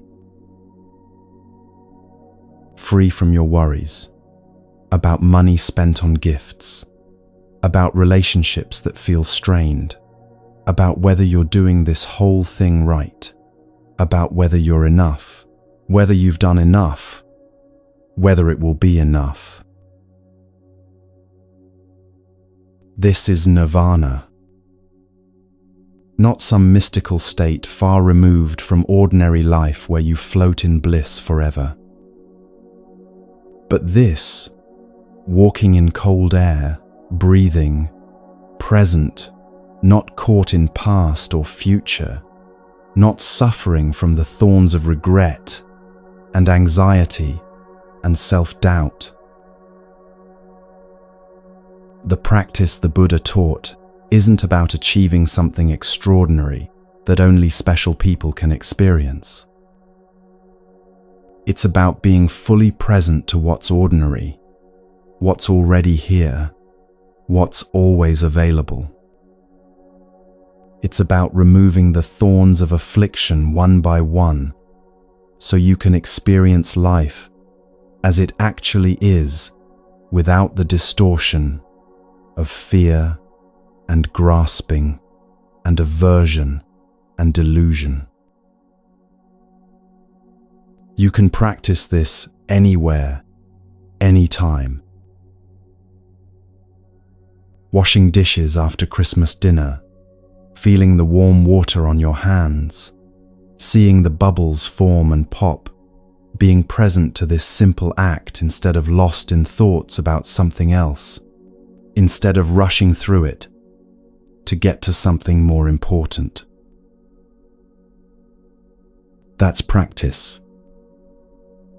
That's freedom available now. That's a thorn of restlessness removed. Sitting at the table with family, listening to someone tell a story you've heard many times before, actually listening, actually present, not pretending to listen while your mind is somewhere else, planning what you'll say, or thinking about your own stories, or judging the telling. That's practice. That's one thorn of self-centeredness removed. That's connection, that's freedom, that's nirvana in the midst of ordinary family life. Feeling irritation arise when things don't go as planned. Recognizing the irritation as it arises, breathing with it, without suppressing it or acting it out, seeing it as a formation created by expectations meeting reality, not fighting it, but not being controlled by it either, watching it transform and dissolve. That's practice. That's freedom. That's nirvana happening in the middle of imperfect circumstances. The Buddha never said this would be easy. He never promised that you'd remove all thorns permanently and never experience affliction again. He never said you'd reach a point where you're done, finished, complete, never needing to practice again. He said it's possible to experience freedom, to remove thorns, to know nirvana right now, and that this practice continues. The practice continues beyond this audio you're listening to. It continues into tomorrow, and the next day, and the day after that. It continues through easy times when everything flows, and difficult times when everything feels impossible. It continues through joy and sorrow, through clarity and confusion, through moments of deep peace and moments of intense challenge. But it's always available. Every breath is an opportunity to come home to yourself. Every step is an opportunity to be present instead of lost in thought. Every moment is an opportunity to recognize a thorn, anger, fear, loneliness, whatever affliction is present, and practice the gentle art of removing it. This is radically different from seeing nirvana as something that happens after death, after you've finally escaped from the suffering of existence through extinction. This is seeing nirvana as the natural state that's always available when you're not caught in affliction, when you're not seeing wrongly, when you're present to reality as it is, without the distortion of ignorance. Think about moments in your own life when you've experienced this freedom, even if you didn't call it nirvana or recognize it as anything special. Moments when you were so present to what you were doing that worry disappeared completely. Moments when you were so absorbed in beauty, a sunset painting the sky, music filling your awareness, someone's face in genuine laughter, that fear vanished and you touched something timeless. Moments when you were so grounded in your body, walking in nature, dancing, swimming, working with your hands, that the anxious thoughts quieted and you experienced simple being.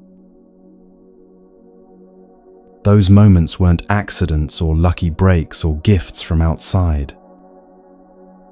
They were moments when thorns were temporarily removed, when conditions aligned for clear seeing, when you stopped clinging to past and future and touched the freedom that's always available underneath affliction. The practice is learning to access that freedom more reliably, more often, in more situations, not just when conditions happen to be perfect. Not because you've become someone different or achieved some special state, but because you've learned to recognize thorns and remove them, to recognize wrong seeing and correct it, to recognize when you're caught and know how to become free. The 5 mindfulness trainings help with this because they give you concrete guidelines for living in a way that doesn't create thorns in the first place. When you harm others deliberately, you create suffering for yourself. That's a thorn you have to carry. When you speak carelessly or cruelly, you create tangles in relationships, more thorns to navigate. When you consume mindlessly without awareness of what you're taking in, you create agitation in body and mind, more thorns lodged in your flesh. Living according to the trainings isn't about following rules to earn nirvana later, to build up merit that will pay off after death. It's about reducing the number of thorns you have to remove by not creating them in the first place, by living in alignment with how reality actually works. But even when you do create thorns, and you will, because you're human and learning and living in a complex world with countless conditions, the practice is there. Recognize the thorn. Don't deny it's there, or pretend you're not in pain. Breathe with it. Understand what conditions created it. See it clearly as a formation, not as reality itself, not as who you are. Gently work to remove it, not through force, but through understanding and awareness. Experience the freedom when it releases, when the grip loosens, when suffering decreases, even slightly. This is nirvana as the Buddha actually taught it. Not eternal death after this life ends. Not extinction of your being. Not escape from existence into non-existence. But freedom from suffering available right now through clear seeing and gentle, continuous practice. As you move through what remains of this Christmas season and into the new year, you carry this practice with you. Not as a burden or obligation that weighs you down, but as a gift you've been given, the gift of knowing there's a way to be free, the gift of understanding that nirvana isn't far away in some distant realm, the gift of recognizing that every moment offers an opportunity to remove a thorn and experience freedom. When you're stuck in traffic and frustration arises, that's an opportunity to practice. When you're with someone difficult and aversion arises, that's an opportunity. When you're alone and loneliness arises, that's an opportunity. Not opportunities to judge yourself for having afflictions or to feel you're failing at practice, but opportunities to recognize thorns, breathe with them, understand them, and experience the freedom that comes when they release their grip, even slightly. The Buddha taught this practice because he discovered it works. Not as theory or philosophy or hope or belief, but as lived reality tested in his own experience. He removed thorns and experienced freedom. He taught others how to do the same. Those people removed thorns and experienced freedom. They taught others. And on for 2,500 years, people practicing this simple but profound teaching recognize affliction, understand it, release it, experience freedom. You're part of that lineage now. Not because you've joined some organization or taken vows or committed to anything formal or official, but because you're learning what the Buddha taught and you're practicing it in your actual life with its actual challenges. Every time you stop and breathe, instead of reacting automatically, you're practicing what the Buddha practiced. Every time you recognize a thorn and work to remove it with awareness and compassion, you're doing what countless practitioners have done for millennia. Every time you experience even a moment of freedom, even partial release from an affliction, you're touching the same nirvana they touched. This is not about becoming Buddhist or adopting a religious identity or joining a tradition. This is about learning to be free from suffering. And that learning is available to anyone, anywhere, any time who's willing to practice seeing clearly and removing thorns with patience and gentleness. As this audio ends, the practice doesn't end. You take it with you into whatever comes next, the meal you'll eat, the people you'll see, the tasks you'll do, the moments of ease and the moments of difficulty that make up an actual human life. And you have tools now that you didn't have before. You know that formations are temporary gatherings of conditions, not solid, permanent things you can cling to or need to fear losing. You know that nothing is born and nothing dies. Only transformation continues endlessly. You know that you are interbeing, not separate and alone, but connected to everything.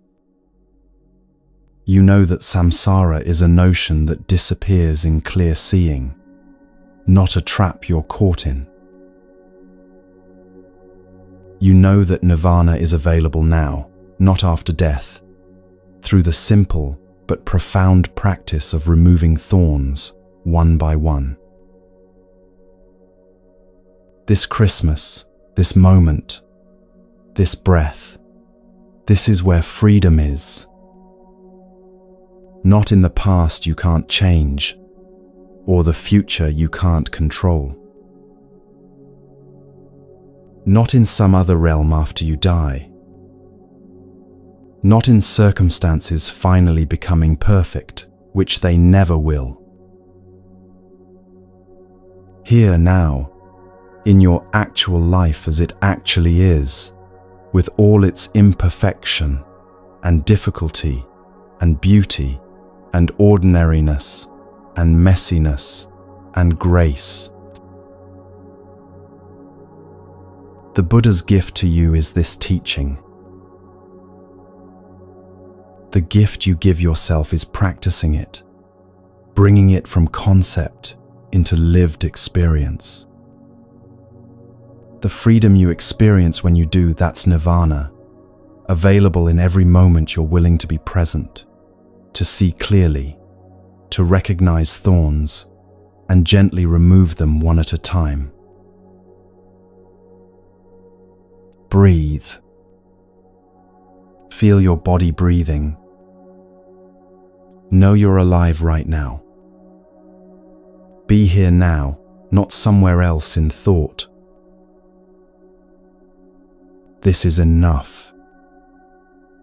This is everything. This is freedom.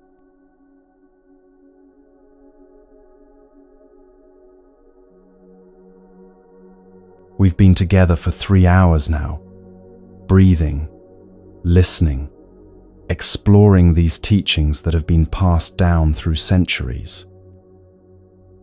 Wherever you are in the world, whether it's morning or evening, whether you're alone or surrounded by others, whether Christmas has passed or is still approaching, you're part of this community of practice. The Buddha's teaching isn't complicated.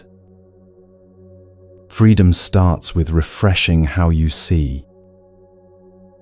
When you see formations as formations, when you see no birth and no death, when you see interbeing instead of separation, you're already free. May this Christmas season bring you home to yourself. May you find the island of self through your breath and your steps. May you experience the freedom that comes from seeing clearly, from removing thorns one by one, from touching the nature of no birth and no death. This space is always here for you. Whenever you need to come home, whenever you need to be reminded of what's true, whenever the thorns feel too numerous to count, you can return. Not to escape from life, but to see life more clearly, so you can live it more fully. The practice continues in your next breath, your next step, your next moment of awareness. You carry everything you need with you. May you be peaceful. May you be free. May you walk in mindfulness wherever this path takes you.